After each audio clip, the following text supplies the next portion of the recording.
নিজের স্ত্রীকে খুন করার চিন্তা ভিক্টর স্মাইলির মাথায় হুট করে চলে আসেনি। আসলে তার মাথায় হুট করে কোনো চিন্তাই আসে না। এমনটা খুব কমই হয়। আস্তে ধীরে পরিকল্পনা করে কাজ করে সবসময়। কোনো কাজে কখনোই একটার বেশি পদক্ষেপ ফেলে না, একটু একটু করে আগায়ও। সত্যি বলতে কোনো কিছুর সম্ভাব্য সব রকম উপায় নিয়ে না ভেবে কোনো সিদ্ধান্তও নেয় না সে। এই আচরণের কারণে তার স্ত্রী জোয়ান প্রায়ই ক্ষেপে যায়।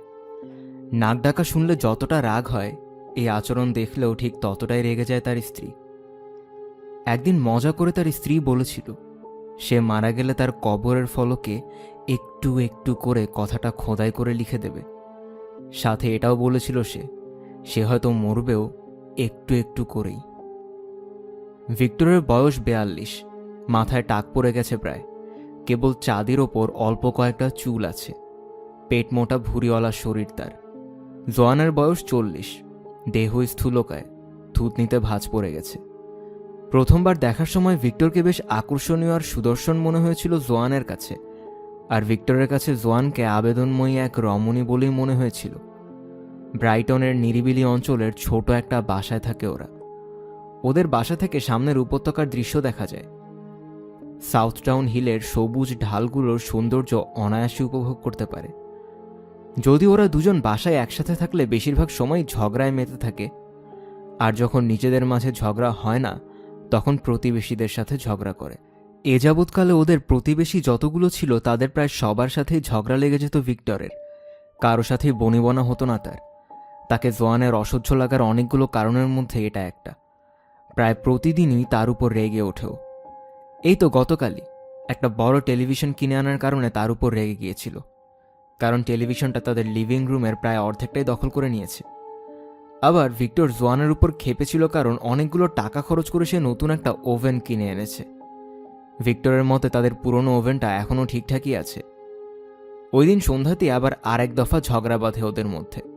তখনকার ঝগড়ার হেতু রান্নাঘরে নতুন মেঝে চায় জোয়ান। ভিক্টর বলেছে এখন যেটা আছে ওটা এখনও বেশ ভালো, সাথে এটাও বলেছে যে এই মেঝেটাই আরও কয়েক বছর টিকে থাকবে। তারপর রাতে আরও একবার ঝগড়া, এবারের ভিক্টরের নাক ডাকা নিয়ে। আগে কখনো নাক ডাকত না সে, আর এখন প্রায় প্রতি রাতেই জোয়ান তার ঘুম ভাঙিয়ে অভিযোগ করে যে সে নাক ডাকছে। জোয়ানের ভাষ্যমতে প্রতি রাতে একটা গজরাতে থাকা হাতির সাথে ঘুমাতে হয় তাকে। প্রায় রাতেই ঘুমানোর জন্য বিছানা থেকে উঠে গিয়ে পাশের বাড়তি রুমটায় চলে যায় সে। ব্রাইটনের একটা চার্চ হলে জাইভ ড্যান্সিংয়ের ক্লাসে পরিচয় হয়েছিল ওদের। তখন ভিক্টরের বয়স ছিল 21 বছর। ব্রাইটন থেকে একটা কম্পিউটার কোর্স করছিল সে, বিধবা মায়ের সাথে থাকত। আর জোয়ান তখন একটা ট্যাক্সি কোম্পানির ডিম প্যাচ অপারেটর ছিল, বাবা মায়ের সাথেই থাকত। ভিক্টরের এক বন্ধু বলেছিল যে ড্যান্স ক্লাসগুলো হচ্ছে উত্তেজনাময়ী মেয়ে খুঁজে পাওয়ার জন্য পারফেক্ট জায়গা। আর জোয়ানকে তার এক বন্ধু বলেছিল যে ড্যান্স ক্লাসগুলোতে উপযুক্ত ছেলেদের সাথে পরিচিত হওয়া যায়। তখনকার দিনে ভিক্টর দেখতে আসলেই উপযুক্ত ছিল, যদিও নাচের ফ্লোরে যথেষ্ট জড়তা ছিল তার। জোয়ানের কাছে গিয়ে তার নাচের সঙ্গী হওয়ার প্রস্তাব করার পর সে হেসে তাকে বিদ্রূপ করে বলেছিল, তোমার তো দেখছি দুটো বাম্পা, আর তোমার আছে সুডৌলো বুক এবং উত্তেজক দুটো উরু। মনে মনে বলেছিল ভিক্টর, যদিও সেদিন নাচার সময় নিজেকে স্বাভাবিক রাখতে যথেষ্ট হিমশিম খেতে হয়েছিল তাকে।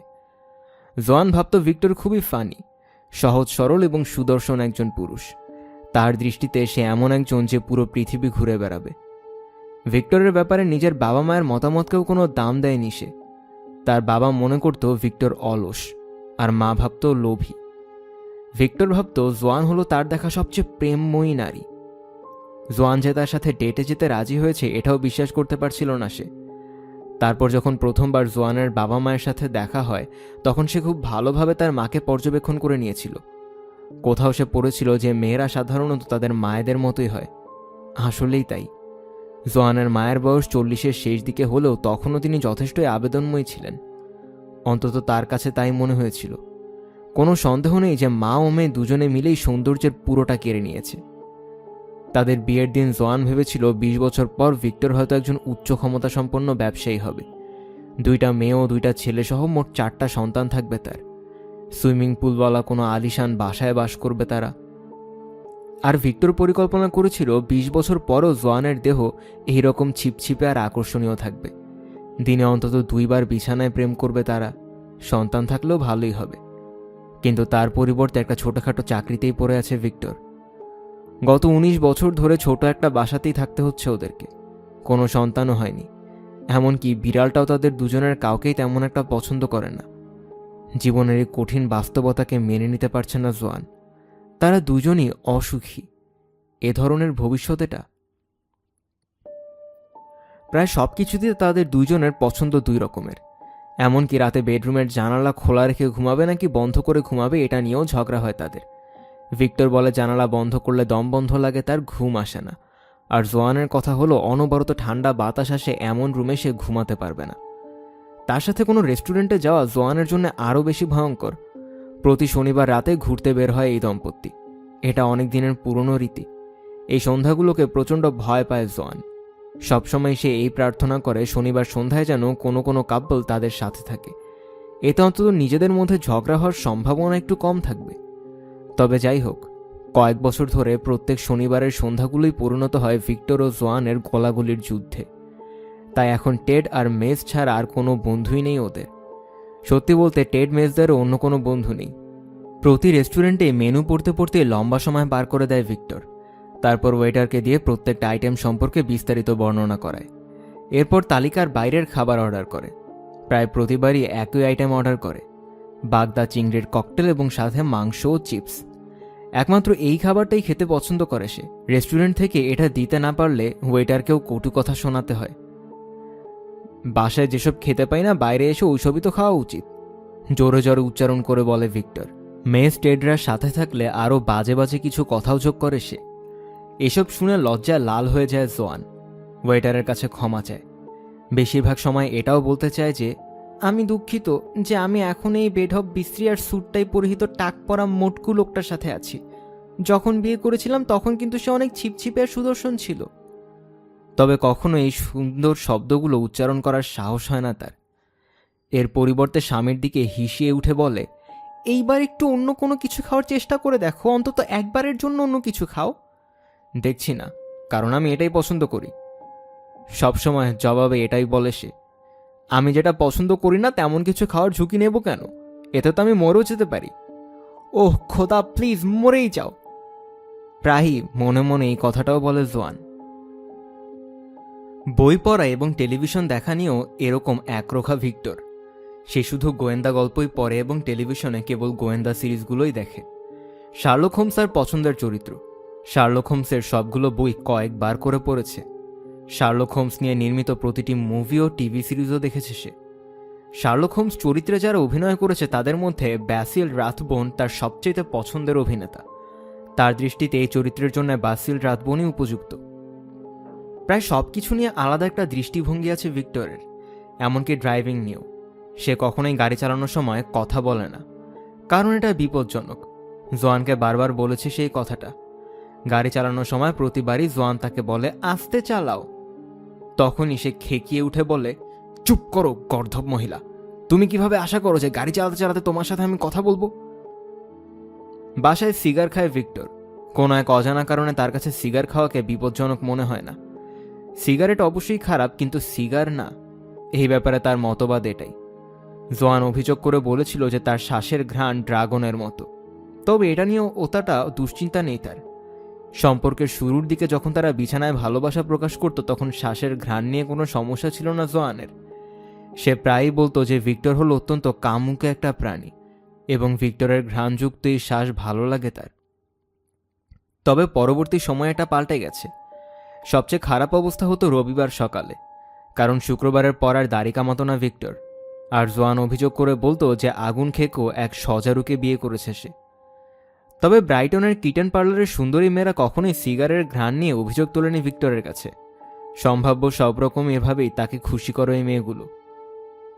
প্রতিবারই পার্লার থেকে বাসায় ফিরে এসে দেখে যে বিছানায় তার মোটা স্ত্রী ঘুমাচ্ছে।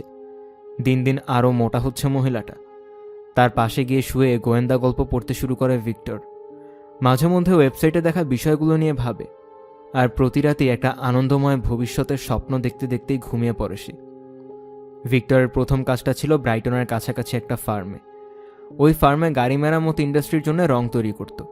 রং তৈরির প্রক্রিয়াতে সায়ানাইড নামক একটা বিষাক্ত বিষ ব্যবহার করতে হতো। একদিন রাতে ওভারটাইম করার সময় 1 বোতল সায়ানাইড চুরি করে সে। বহু বছর ধরেই বাগানের সরঞ্জাম রাখার ছাউনিতে কীটনাশক মারার বিষের পাত্রের আড়ালে বোতলটা লুকিয়ে রেখেছে। ইদানিংকালে জোয়ানের আচরণে ত্যক্ত বিরক্ত হয়ে গেছে সে। মাঝে মধ্যেই ছাউনিতে বসে বোতলটার দিকে তাকিয়ে থাকে। জোয়ানের উপর বিষটা প্রয়োগ করার স্বপ্ন দেখে। স্ত্রীকে খুন করার ইচ্ছাটা তার মধ্যে একদিনে তৈরি হয়নি, এমনকি 1 মাস বা 1 বছরেও না। প্রায় 2 বছর ধরেই পরিকল্পনা করছে সে। তারপরও একটা ব্যাপার এখনও অজানা তার। সে জানে না ঠিক এই 2 বছর ধরেই জোয়ানও তাকে খুন করার পরিকল্পনা করছে। একটু খেয়াল করলেই লক্ষণগুলো চোখে পড়ত ভিক্টরের। একটু একটু একটু করে জমা হচ্ছিল সবকিছু। তাদের বিবাহিত জীবন তিক্ত হয়ে গেল যখন জোয়ান বাচ্চা জন্ম দিতে ব্যর্থ হলো। কয়েক বছর ধরে অনেক চেষ্টা করেছে ওরা। প্রথম দিকে কাজটায় মজাই পাচ্ছিল, তারপর শুরু করলো ডাক্তার দেখানো। সমস্যা হলো ভিক্টরের স্পার্ম কাউন্ট অনেক কম, আর জোয়ানের মিউকাসও সেটা নেয়ার প্রতিকূল। ওরা দুজন দুজনকে দোষারোপ করেছিল এটার জন্যে। জোয়ান ভিক্টরকে বিদ্রূপ করে বলতো যে সে সত্যিকারের পুরুষ না। টিটকারি দিয়ে বলতো সত্যিকারের পুরুষের পুরুষাঙ্গটা ঠিকমতো কাজ করে। জবাবে ভিক্টরও খেকিয়ে উঠত জোয়ানের দিকে। এরপর থেকে ওদের মধ্যে দৈহিক মিলন কমতে শুরু করে। তারপর একসময় পুরোপুরি কমে যায়। নিজেকে শান্ত করার জন্য কিটেন পার্লারে চলে যেত ভিক্টর। জোয়ানও এক নতুন প্রেমিক খুঁজে পেয়েছিল। প্রেমিক না থাকলে অনিয়ন্ত্রিত মদ্যপানে মেতে উঠত সে। মাঝে মধ্যে কাছ থেকে বিশেষ ছাড়ের অফারে পাওয়া সাদা ওয়াইন নিয়ে আসত। ওয়াইন খেয়ে মাতাল হয়ে থাকত। জোয়ানের জীবনে যে নতুন কোনো পুরুষ এসেছে এটা বোঝানোর জন্য ভিক্টরের কাছে প্রথমে যে ক্লু ছিল তা হলো জোয়ানের হেয়ার স্টাইল। প্রথমে সে খেয়ালই করেনি যে জোয়ান তার চুলের আদর পরিবর্তন করেছে। সত্যি বলতে সে মুটিয়ে যাওয়ার পর থেকেই ভিক্টর ওর দিকে তেমন একটা তাকায়ই না। একদিন বিয়ারের ক্যান হাতে নিয়ে টেলিভিশনের সামনে বসেছিল ভিক্টর। টিভিতে মার্ডার অ্যাট দ্য ভিসারেজের মিস পারমলকে দেখা যাচ্ছিল। তখন জোয়ানও এসে বসে তার পাশে। সে তখন একটা বিদঘুটে রোমান্টিক বই পড়ছিল। ওইসবই বেশি পছন্দ করে জোয়ান। প্রায় আধা ঘন্টা পর ভিক্টরের মনে হলো যে কিছু একটা পরিবর্তন এসেছে তার স্ত্রীর মধ্যে, কিন্তু পরিবর্তনটা কোথায় তারা ধরতে পারল না। তারপর হুট করেই বুঝতে পারল জোয়ানের লম্বা বাদামি চুলগুলো নেই। বিয়ের পর থেকে গত 19 বছর ধরে জোয়ানের চুলগুলো এই আকৃতির ছিল এবং একইভাবে বেঁধে রাখত, কিন্তু এখন ওগুলো কেটে ছোট করে ফেলা হয়েছে। ভিক্টর বলল তাকে দেখতে বখাটে ছেলেদের মতো লাগছে। জোয়ান জবাব দিল যে সে এতদিন ফ্যাশনের দুনিয়া থেকে অনেক দূরে ছিল। এটাই নাকি এখনকার নতুন ফ্যাশন। দ্বিতীয় ক্লুটা হলো নতুন নতুন অন্তর্বাস কিনতে শুরু করেছে জোয়ান। এটাও সে প্রথমে দেখতে পায়নি। মাসের শেষে ক্রেডিট কার্ডের বিল আসার পর বুঝেছে সবগুলোই খুব দামি দামি সিল্কের অন্তর্বাস। তারপর নতুন নতুন পোশাক।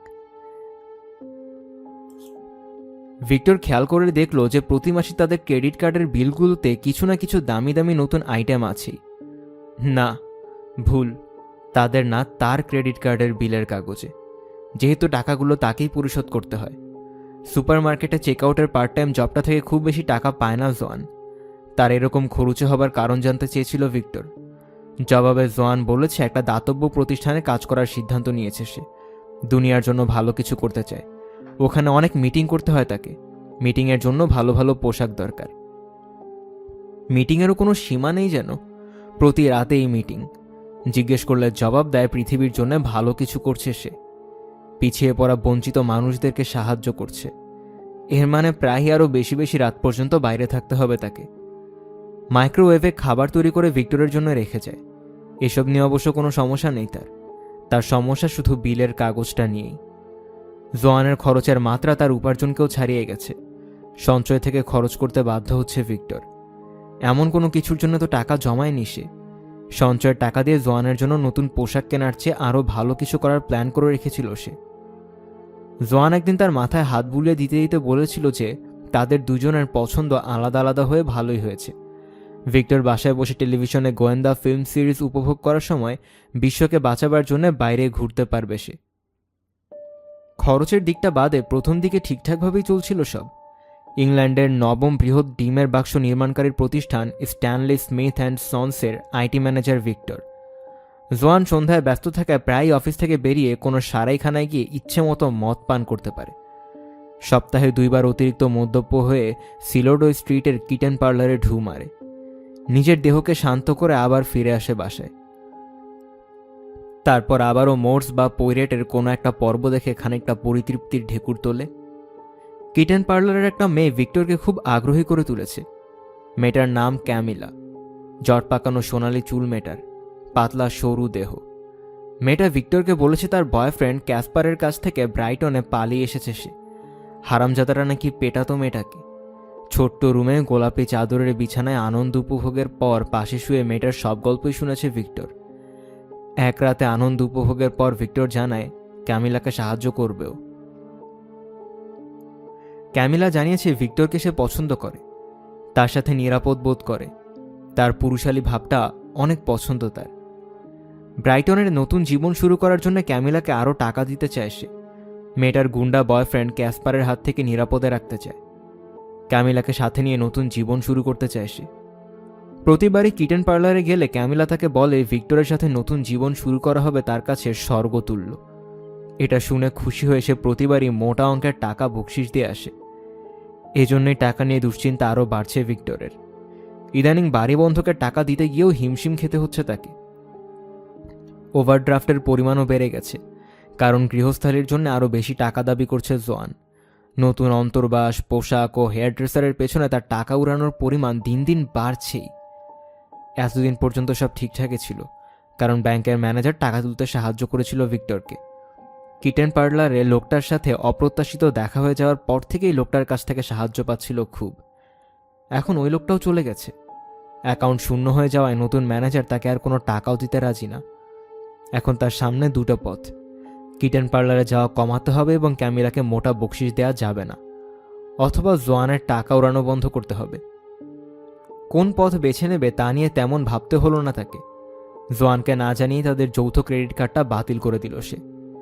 রাতে জোয়ান বাসায় এসে অনেকক্ষণ চেঁচিয়েছিল, বলেছিল বুট কিনতে গিয়ে দেখে তার ক্রেডিট কার্ডটা নিচ্ছে না। জীবনে নাকি আর কখনো এত অপমানিত হয়নি সে। ভিক্টরকে মোটা, অলস, গর্ধব বলে গালাগালি করেছে। আরও বলেছে তার বাবা মায়ের কথাই নাকি ঠিক ছিল, তাদের কথা শুনলেই ভালো হতো তার। যদিও এইসব চিৎকারকে কোনো পাত্তাই দেয়নি ভিক্টর। টেলিভিশনে আগাথা ক্রিস্টির স্পার্কলিং সায়ানাইড দেখছেও। ভেবেছে জোয়ানকে এক গ্লাস সায়ানাইড খাইয়ে দিলে কেমন হয়, মেঝেতে লুটিয়ে পড়ে কোকাতে কোকাতে মারা যাবে, যেমনটা এখন টেলিভিশনের অভিনেত্রীটা করছে। যদিও সে জানে না যে ঠিক ওই মুহূর্তে জোয়ানও একই কথা ভাবছিল তাকে নিয়ে।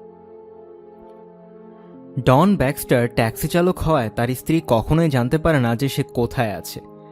এই কারণেই গত 3 মাসের বেশিরভাগ সময় নির্ঝঞ্ঝাটে জোয়ানের সাথে বিছানায় কাটাতে পেরেছে সে। দিনে রাতে প্রায়ই একসাথে থাকত তারা। ব্রাইটনে এক বন্ধুর বাসায় জোয়ানের সাথে পরিচয় হয়েছিল ডনের। জোয়ানকে আরও একবার নতুন করে তারুণ্যের স্বাদ দিচ্ছে সে। দ্বিতীয় মেয়েটা জন্মের পরপরই ডনের স্ত্রীর কামুকে ভাবটা কমে আসে। 12 বছর ধরে এক ধরনের অপূর্ণতার মধ্যে থাকতে হয়েছে তাকে। জোয়ানকে পেয়ে ওই সময়টুকু পুষিয়ে নিচ্ছেও। হিসেব করে দেখল যে জোয়ানের সাথে 3 মাসেই 12 বছরের সেই অপূর্ণতা পূরণ হয়ে গেছে। যদিও জোয়ানকে খুব বেশি সময়ের জন্য কাছে পায় না সে, একইভাবে জোয়ানও পায় না তাকে। তার স্থূলকায় শরীরটা বেশ পছন্দ করে ডন। সব দিক থেকে তার জন্য জোয়ান খুবই ম্যাচিউর। ডন একজন দীর্ঘকায় মানুষ, সব দিক থেকেই। ভিক্টরের সাথে ঘুমানোর সময় প্রায়ই ডনের কথা ভেবে জোয়ান মুচকি মুচকি হাসে। পরের দিন আবারও মানুষটার সাথে সময় কাটানোর স্বপ্ন দেখে সে। ট্যাক্সি চালক হওয়ার আগে একসময় বক্সার ছিল ডন। মধ্যে একটা সময় রাজমিস্ত্রির কাজও করেছে। ব্যায়াম আর কায়িক শ্রম করতে করতেই তার দেহ ও হাতের পেশিগুলো একদম নিরেট হয়ে গেছে। মাঝে মধ্যে কুটিল হাসি হেসে মনে মনে জোয়ান ভাবে যে লোকটা শুধু একদিক থেকেই নিরেট শক্ত নয়। ভিক্টরের সাথে কখনো দেখা হয়নি ডনের। এরপরও ভিক্টর সম্পর্কে খারাপ মন্তব্য করা থেকে কখনো বিরত হয় না সে। ভিক্টরের টাকা উপার্জনের পথটাকেই সবচেয়ে বেশি ঘৃণা করে ডন। জীবজন্তুর প্রতি নির্মমতা পছন্দ নয় তার। ডন একবার জোয়ানকে বলেছিল যে ভিক্টর যে কোম্পানির জন্য কাজ করে সেটা পোলট্রি মুরগি ইন্ডাস্ট্রির জন্য ডিমের খাঁচা বানায়। তার দৃষ্টিতে পোলট্রি মুরগির ফার্ম করা অনৈতিক কাজ, আর এই কারণে ভিক্টর একজন খারাপ মানুষ। মদ্যপান করতে খুব পছন্দ করে ডন। এক রাতে জোয়ান হালকা মদ্যপ হয়ে বাসায় ফিরে জবাব চেয়ে বসেছিল ভিক্টরের কাছে। বলেছিল উপার্জনের জন্য সে যে কাজটা করে সেটা ঠিক না, জীবজন্তুর প্রতি নিষ্ঠুরতা এটা। তার কাছে জানতে চেয়েছিল যে এই নিষ্ঠুরতা থামাতে কি করবে সে। আমি তো আর জাতির নৈতিকতা রক্ষা করার কেউ না, আমি কাজ ছেড়ে দিলে অন্য কেউ একজন বসবে আমার জায়গায়। বলেছিল সরকারের নীতির কারণে দেশের অনেক লোকই তাদের চাকরি হারাচ্ছে, নতুন চাকরি খোঁজার জন্য খুব একটা ভালো সময় না এটা। ডনের প্রতি ভালোবাসাও বাড়ছে জোয়ানের, তাই সপ্তাহের ছুটির দিনগুলো একদম অসহ্য লাগতো তার। বিশেষ করে রবিবারটা ছিল বেশি অসহ্যকর, কারণ সে জানতো এই দিনে ডন তার স্ত্রী সন্তানদের সাথে থাকে। এই দিনগুলো দ্রুত কাটানোর মতো কোনো উপায়ও জানা নেই তার।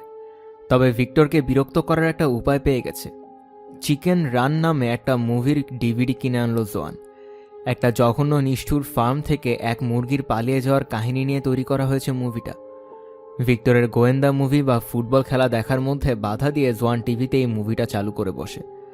প্রায়ই এই কাজটা করে সে, তাতে প্রতিবারই খেপে যায় ভিক্টর, তাই সে আরও বেশি বেশি করে কাজটা।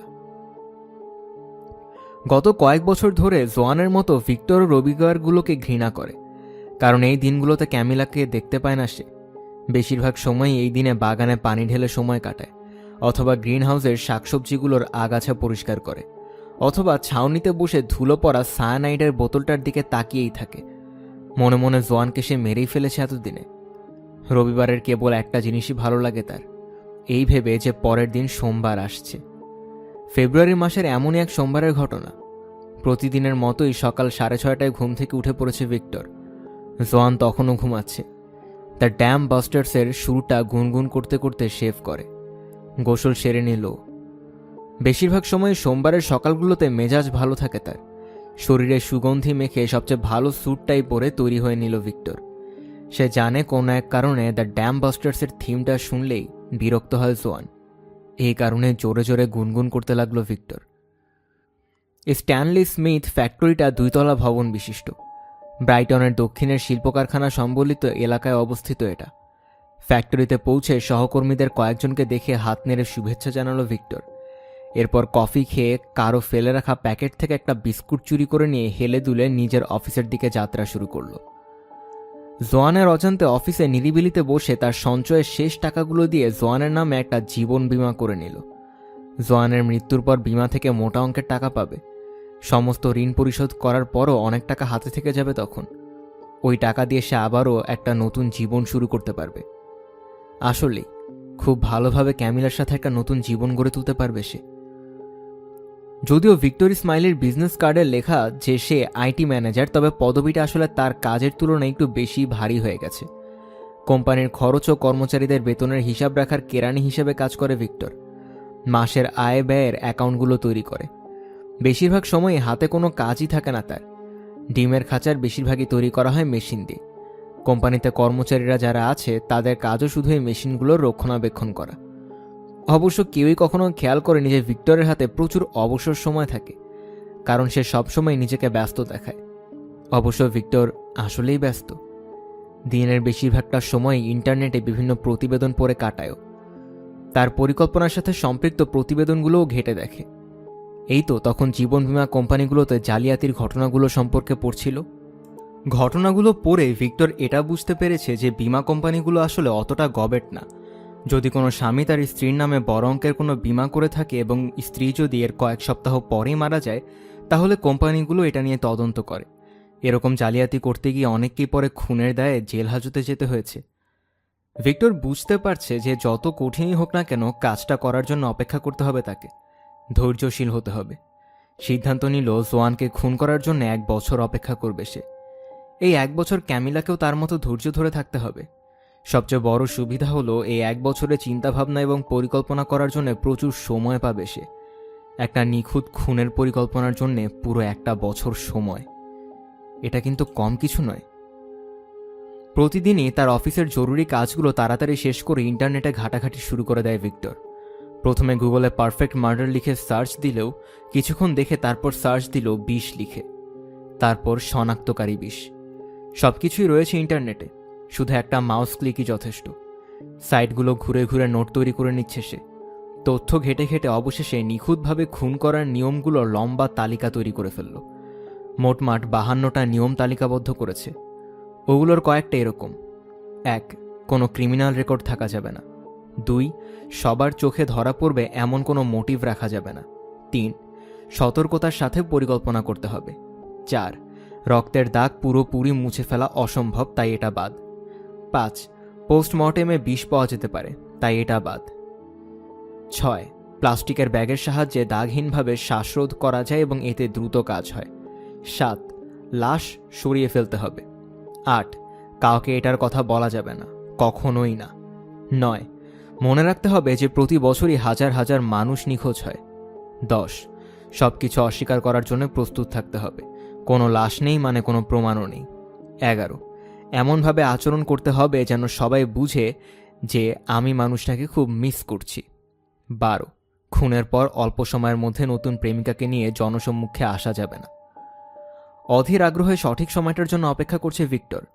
মনে মনে পরিকল্পনা সাজিয়ে ফেলেছে সে। একটু একটু করে লিখে রাখছে তার পরিকল্পনাটা। প্রতিবারে যখন লেখাটা সে পড়ে ততবারে নিজের জন্য নিজেই গর্বিত হয়। আসলে একটা জিনিয়াস সে। পরিকল্পনার নাম দিয়েছে প্ল্যান এ। তারপর একদিন কোনো ঘোষণা না দিয়ে অফিসে এসে হাজির হলো তার বস। তার বস স্ট্যানলি স্মিথ, ফ্যাক্টরি মালিকের ছেলে। রডনি স্মিথ লোকটা বিশাল দেহী, সোনালী রঙের একটা পোর্শে চালায়।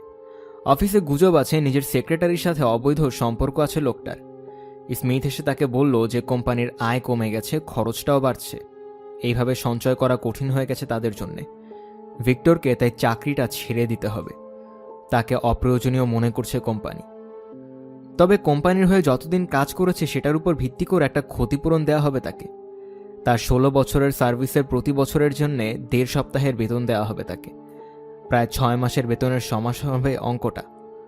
কথাটা শোনার পর খুব চমকে গিয়েছে ভিক্টর। সেদিন অফিস থেকে বেরিয়ে পানশালায় গিয়ে প্রচুর পরিমাণে মদ গিলল।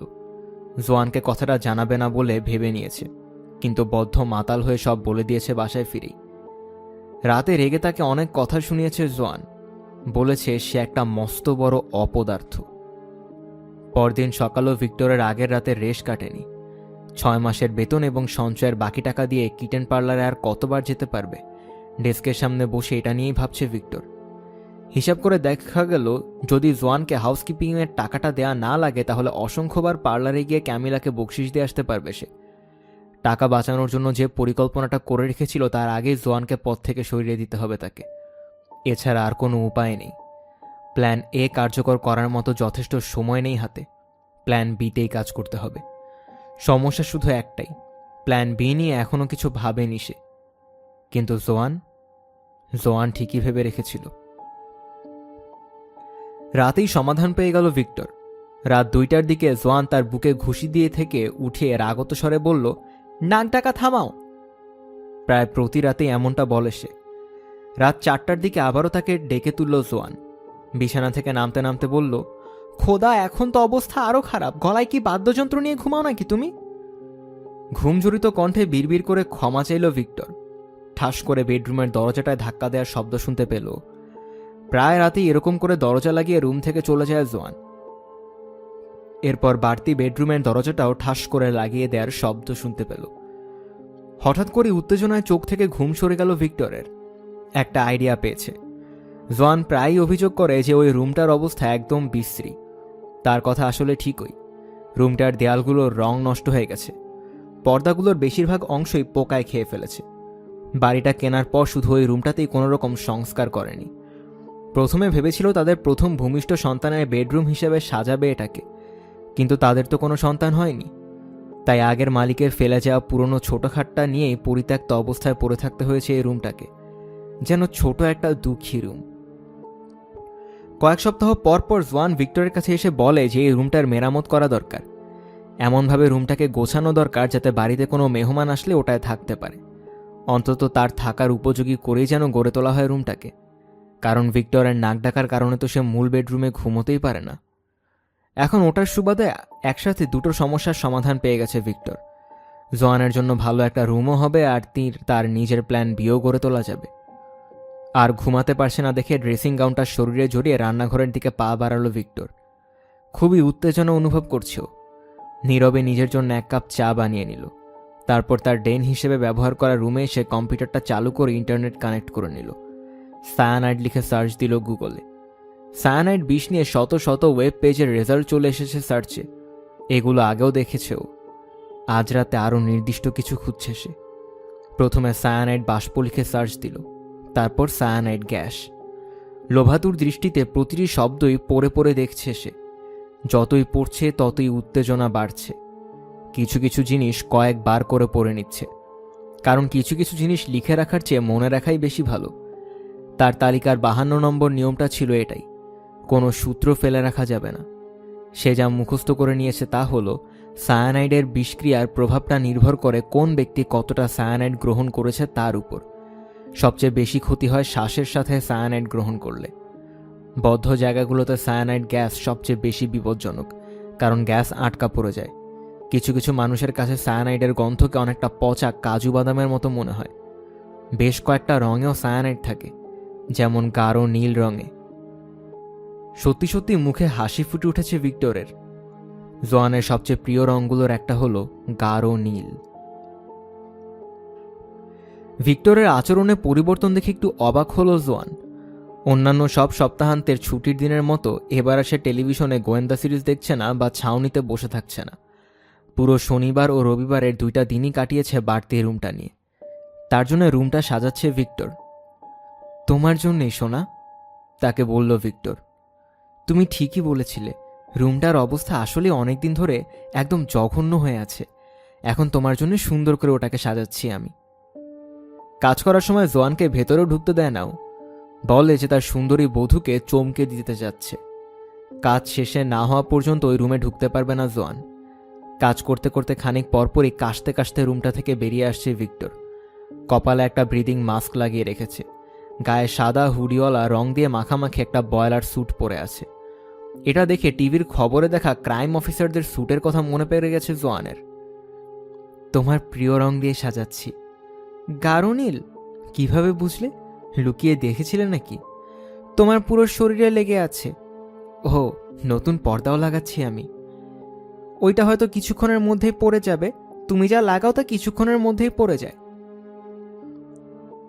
সাথে সাথে বিড়বিড় করে আরও কিছু একটা বলল জোয়ান।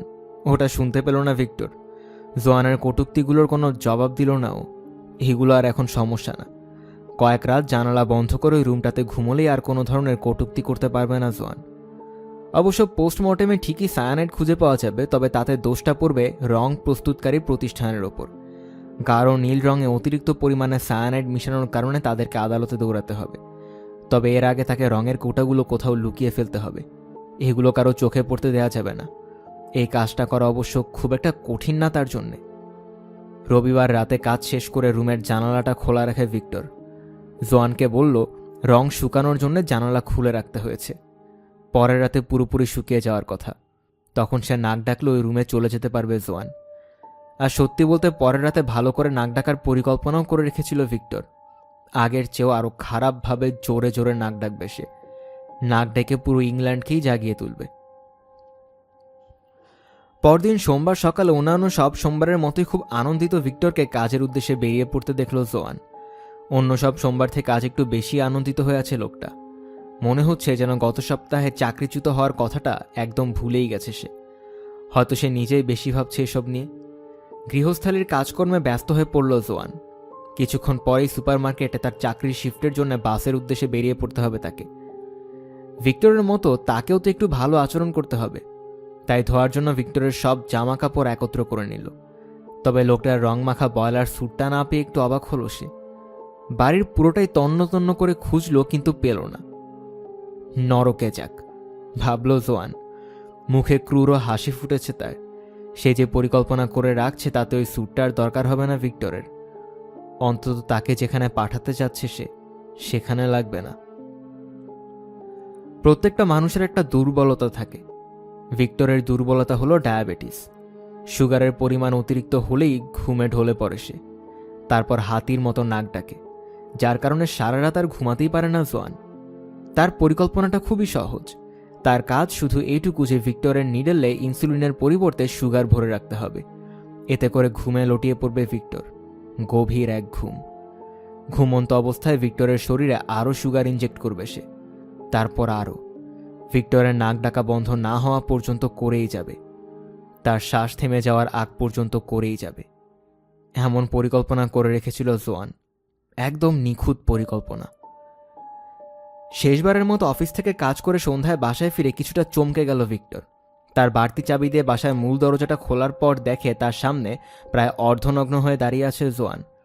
পরনে শুধু কালো অন্তর্বাস আর পায়ে উঁচু হিলের লাল জুতো। গা থেকে পারফিউমের কড়া গন্ধ আসছে। ঠান্ডা লাগে না তোমার? ফেব্রুয়ারির মধ্যভাগ এখন। আমি ভাবলাম তুমি হয়তো আমার কাছ থেকে আনন্দ পেতে চাচ্ছিলে। সত্যি বলতে না।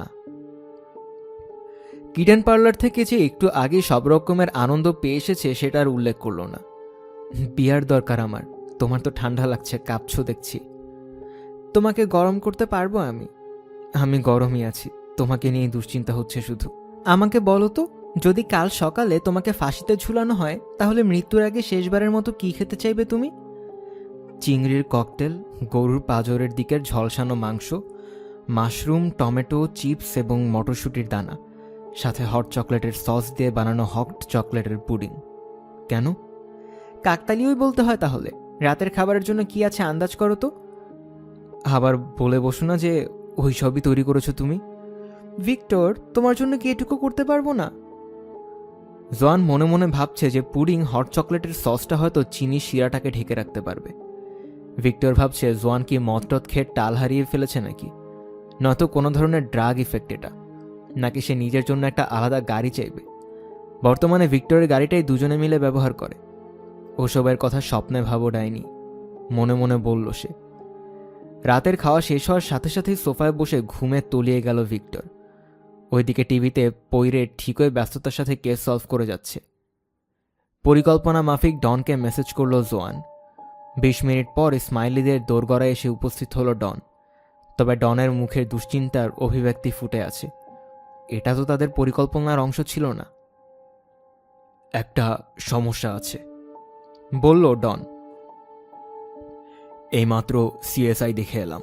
সিএসআই খুব ভালো লাগে আমার, বলল জোয়ান।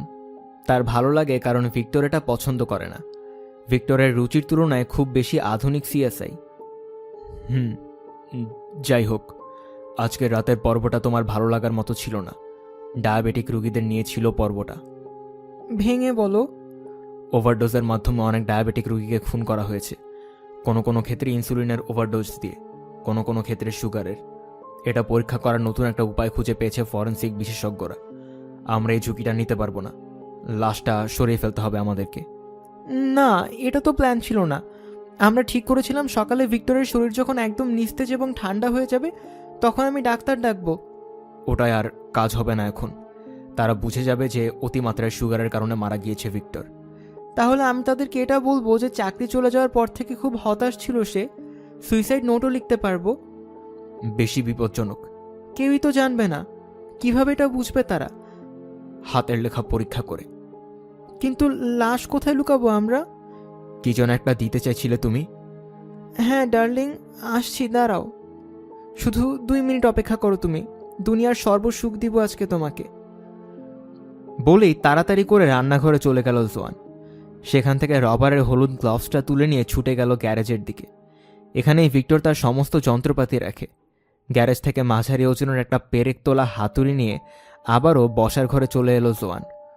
হাতুড়িটা পেছনে লুকিয়ে রেখে জিজ্ঞেস করল, ভিক্টর, আমি কি এখনই তোমাকে সুখ দিতে পারবো? মাথা ঝাঁকালো ভিক্টর। জোয়ানের হাতে ধরা জিনিসটা এখনও দেখতে পায়নি ডন। সে দেখার আগে সজোরে হাতুড়িটা দিয়ে ভিক্টরের কপালের পাশে আঘাত করে বসল জোয়ান। আগে কখনো হাতুড়ি দিয়ে কাউকে আঘাত করেনিও, তাই আঘাতের পর আসলে কি ঘটতে যাচ্ছে তা জানত না। আঘাতটা করার পরেই ভিক্টরের দিকে তাকালো জোয়ান। ভাবছে এত জোরে আরেকবার আঘাত করার কোনো প্রয়োজন পড়বে না হয়তো। থ্যাতলানো মাথার দৃশ্যটা দেখে পেট ঘুলিয়ে উঠল তার। কিছুক্ষণ পর আবারও রুমে ফিরে এলো জোয়ান। পুরুষ দুজনের কেউই আগের জায়গা থেকে নড়েনি এখনো। অবাক দৃষ্টিতে হা করে দাঁড়িয়ে আছে ডন। ভিক্টর এখনো পড়ে আছে সোফাতে। তার খুলি ভাঙা নারিকেলের মতো ফেটে গেছে। ফিনকি দিয়ে রক্ত পড়ছে জায়গাটা থেকে। অক্ষি গোলকগুলো দৃষ্টিশূন্যভাবে স্ফীত হয়ে আছে। জিভ বেরিয়ে পড়েছে মুখের ভেতর থেকে। ধূসর কমলা বর্ণের মগজটা ছড়িয়ে আছে তার কপালের উপর। I think he is brown bread. Gangster মুভিগুলোতে এই শব্দটা আগেও শুনেছে জোয়ান। ব্রাউন ব্রেডের অর্থ ভালো করেই জানে সে। এর অর্থ ভিক্টর মারা গেছে। জবাবে কিছু বলল না আর জোয়ান। হাতুড়ির মাথায় রক্ত ও চুলে লেগে আছে। জোয়ান হাতুড়িটার দিকে এমনভাবে তাকিয়ে আছে যেন এটার উপর কোনো ভুতুরে জাদুবিদ্যা প্রয়োগ করেছে। তার স্বামী এখন মৃত। তার মৃত স্বামী তাদের সোফায় রক্ত ও মগজ ছড়াচ্ছে। ফরেন্সিক বিশেষজ্ঞদের জন্য প্রমাণ ছড়াচ্ছে। হাতুড়িটা মেঝেতে নামিয়ে রাখল জোয়ান। শরীর কাঁপছে তার। এতক্ষণে বুঝতে পারছে যে সে কি কাজটা করেছে। সাহায্যের আশার ডনের দিকে তাকালো জোয়ান। ডন এখনো হাঁ করে বড় বড় চোখে তাকিয়ে আছে ভিক্টরের দিকে। মাথা নাড়ছে শুধু। ডনের মনে কি ভাবনা চলছে সেটা নিয়ে কোনো ধারণা নেই জোয়ানের। এত জোরে মারতে গেলে কেন তাকে? তুমি মারলে কি আরো আস্তে মারতে? আমার মনে হয় তর্ক করার এটা সময় না। রান্নাঘরের ইউটিলিটি রুমে ওয়াশিং মেশিনের পাশে একটা বড় বক্স ফ্রিজ রাখা আছে। জোয়ান কিনেছিল। ফ্রিজটা কেনার কারণে তার উপর বেশ ক্ষেপে গিয়েছিল ভিক্টর। বলেছিল এটা টাকার অপচয় ছাড়া আর কিছুই না। কি রাখবে এটায়? জোয়ান বলেছিল যে এটা ঠিকই কাজে লাগবে, কারণ সুপারমার্কেট থেকে দামাদামি করে অনেক কিছুই কিনে আনেও। ফ্রিজটার সামনে দাঁড়িয়ে ডালাটা খুলল জোয়ান। শীতল বাষ্প বেরুচ্ছে ফ্রিজের ভেতর থেকে। এক এক করে গত 1 বছর ধরে কিনে এনে গাদা করে জিনিসগুলো বের করতে শুরু করলো সে। প্রথমেই বের করে আনলো ভেড়ার মাংসের প্যাকেটটা। বিশেষ অফার এটা কিনেছিল।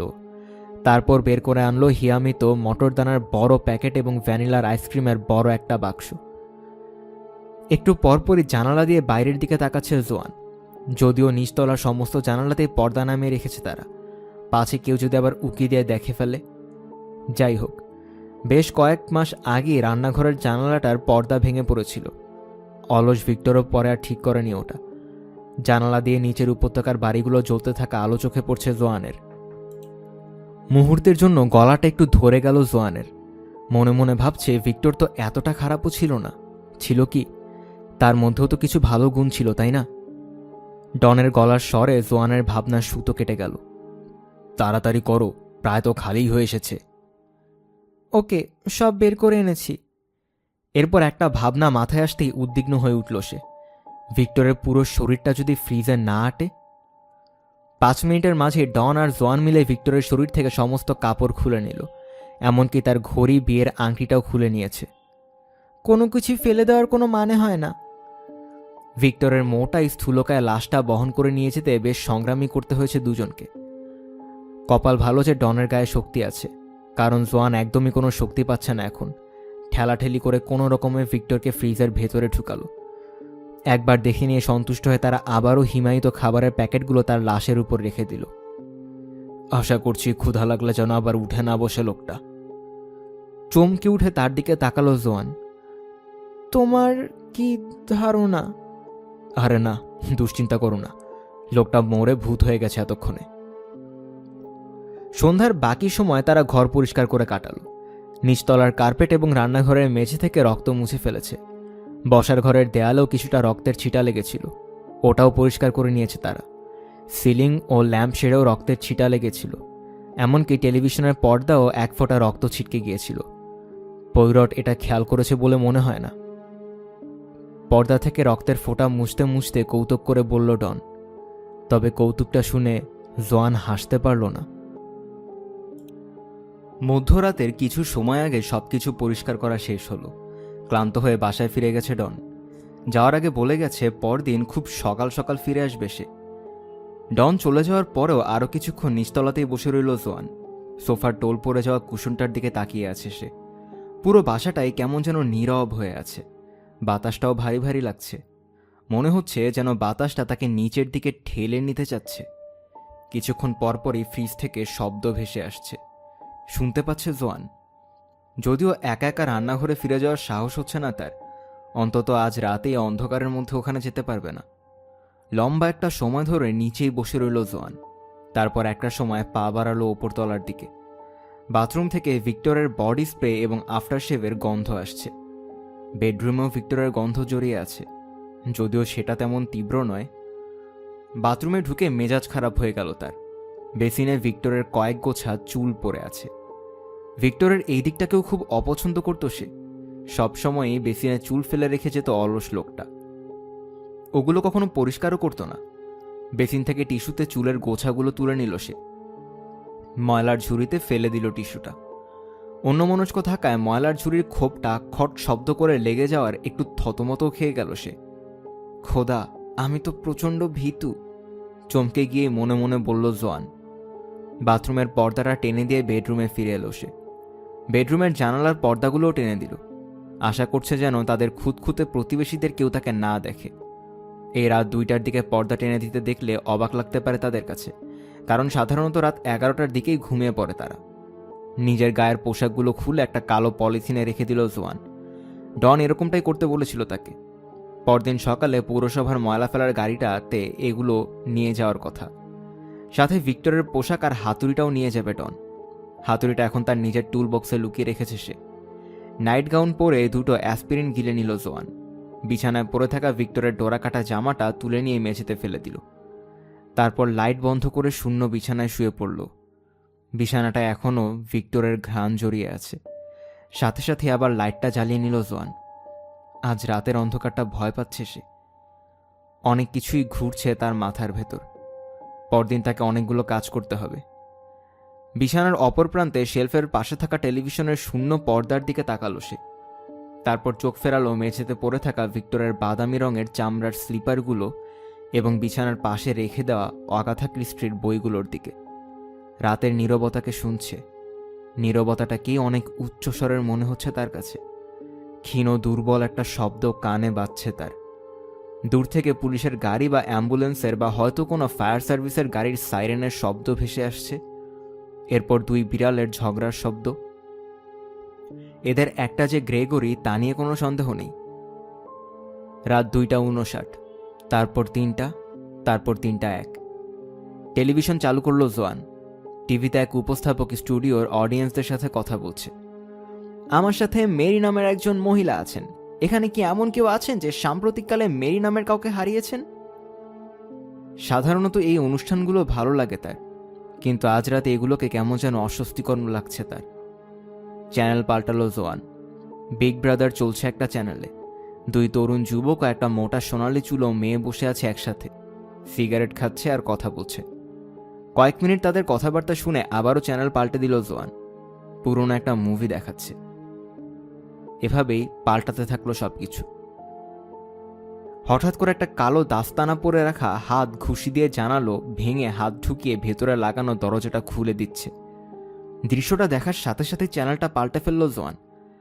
আবারও ঘড়ির দিকে তাকালো সে। 3:14। বাথরুমে যাওয়া দরকার তার। অতিরিক্ত কফি খাওয়ার কুফল। বিছানা থেকে উঠে বাথরুমের দিকে পা বাড়ালো সে। কাজ শেষে বেসিনে হাত ধুতে গিয়ে জমে গেল জোয়ান। ভিক্টরের 2টো কালো লম্বা চুলের গোছা তার হাতের সাথে লেপ্টে আছে। তুমি ওটা কল্পনা করেছিলে? বলল ডন। সকাল 9টার আগেই চলে এসেছে সে। না ডন, আমি কল্পনা করিনি। নিশ্চয় করেছ। তোমার স্নায়ু খুব দুর্বল হয়ে যাচ্ছে।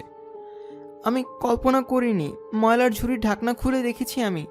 সেখানে এখনো টিস্যুর মধ্যে চুলের গোছাগুলো পড়ে আছে। তুমি হয়তো ওগুলো ফেলতে ভুলে গিয়েছিলে। আমরা দুজন খুব ক্লান্ত। চলো বিছানায় যাই। খুব কামুকে হয়ে আছি আমি।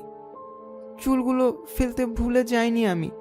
আর আমরা এখন বিছানায় যেতে পারবো না। পুলিশের কাছে যেতে হবে আমাকে। তুমি বলেছিলে, এবং আমাকেও কাজে যেতে হবে। তুমি বলেছিলে স্বাভাবিক আচরণ করতে। হ্যাঁ, স্বাভাবিক। তাই তো বলছি, চলো বিছানায় যাই। এটাই স্বাভাবিক। ভিক্টরকে ফ্রিজে রেখে বিছানায় যেতে পারবো না আমি। বোঝার চেষ্টা করো, আমরা একসাথে থাকার জন্যই তো এটা করেছি। আমি পারবো না। এটা ঠিক হবে না। এখন ওইসবের কোনো ইচ্ছা হচ্ছে না আমার। তোমার জন্য তো সব ঠিকই আছে। তুমি বাসায় তোমার আদরের বউয়ের কাছে চলে যেতে পারবে, আর ফ্রিজে পড়ে থাকা স্বামীকে নিয়ে আমাকে একাই থাকতে হবে।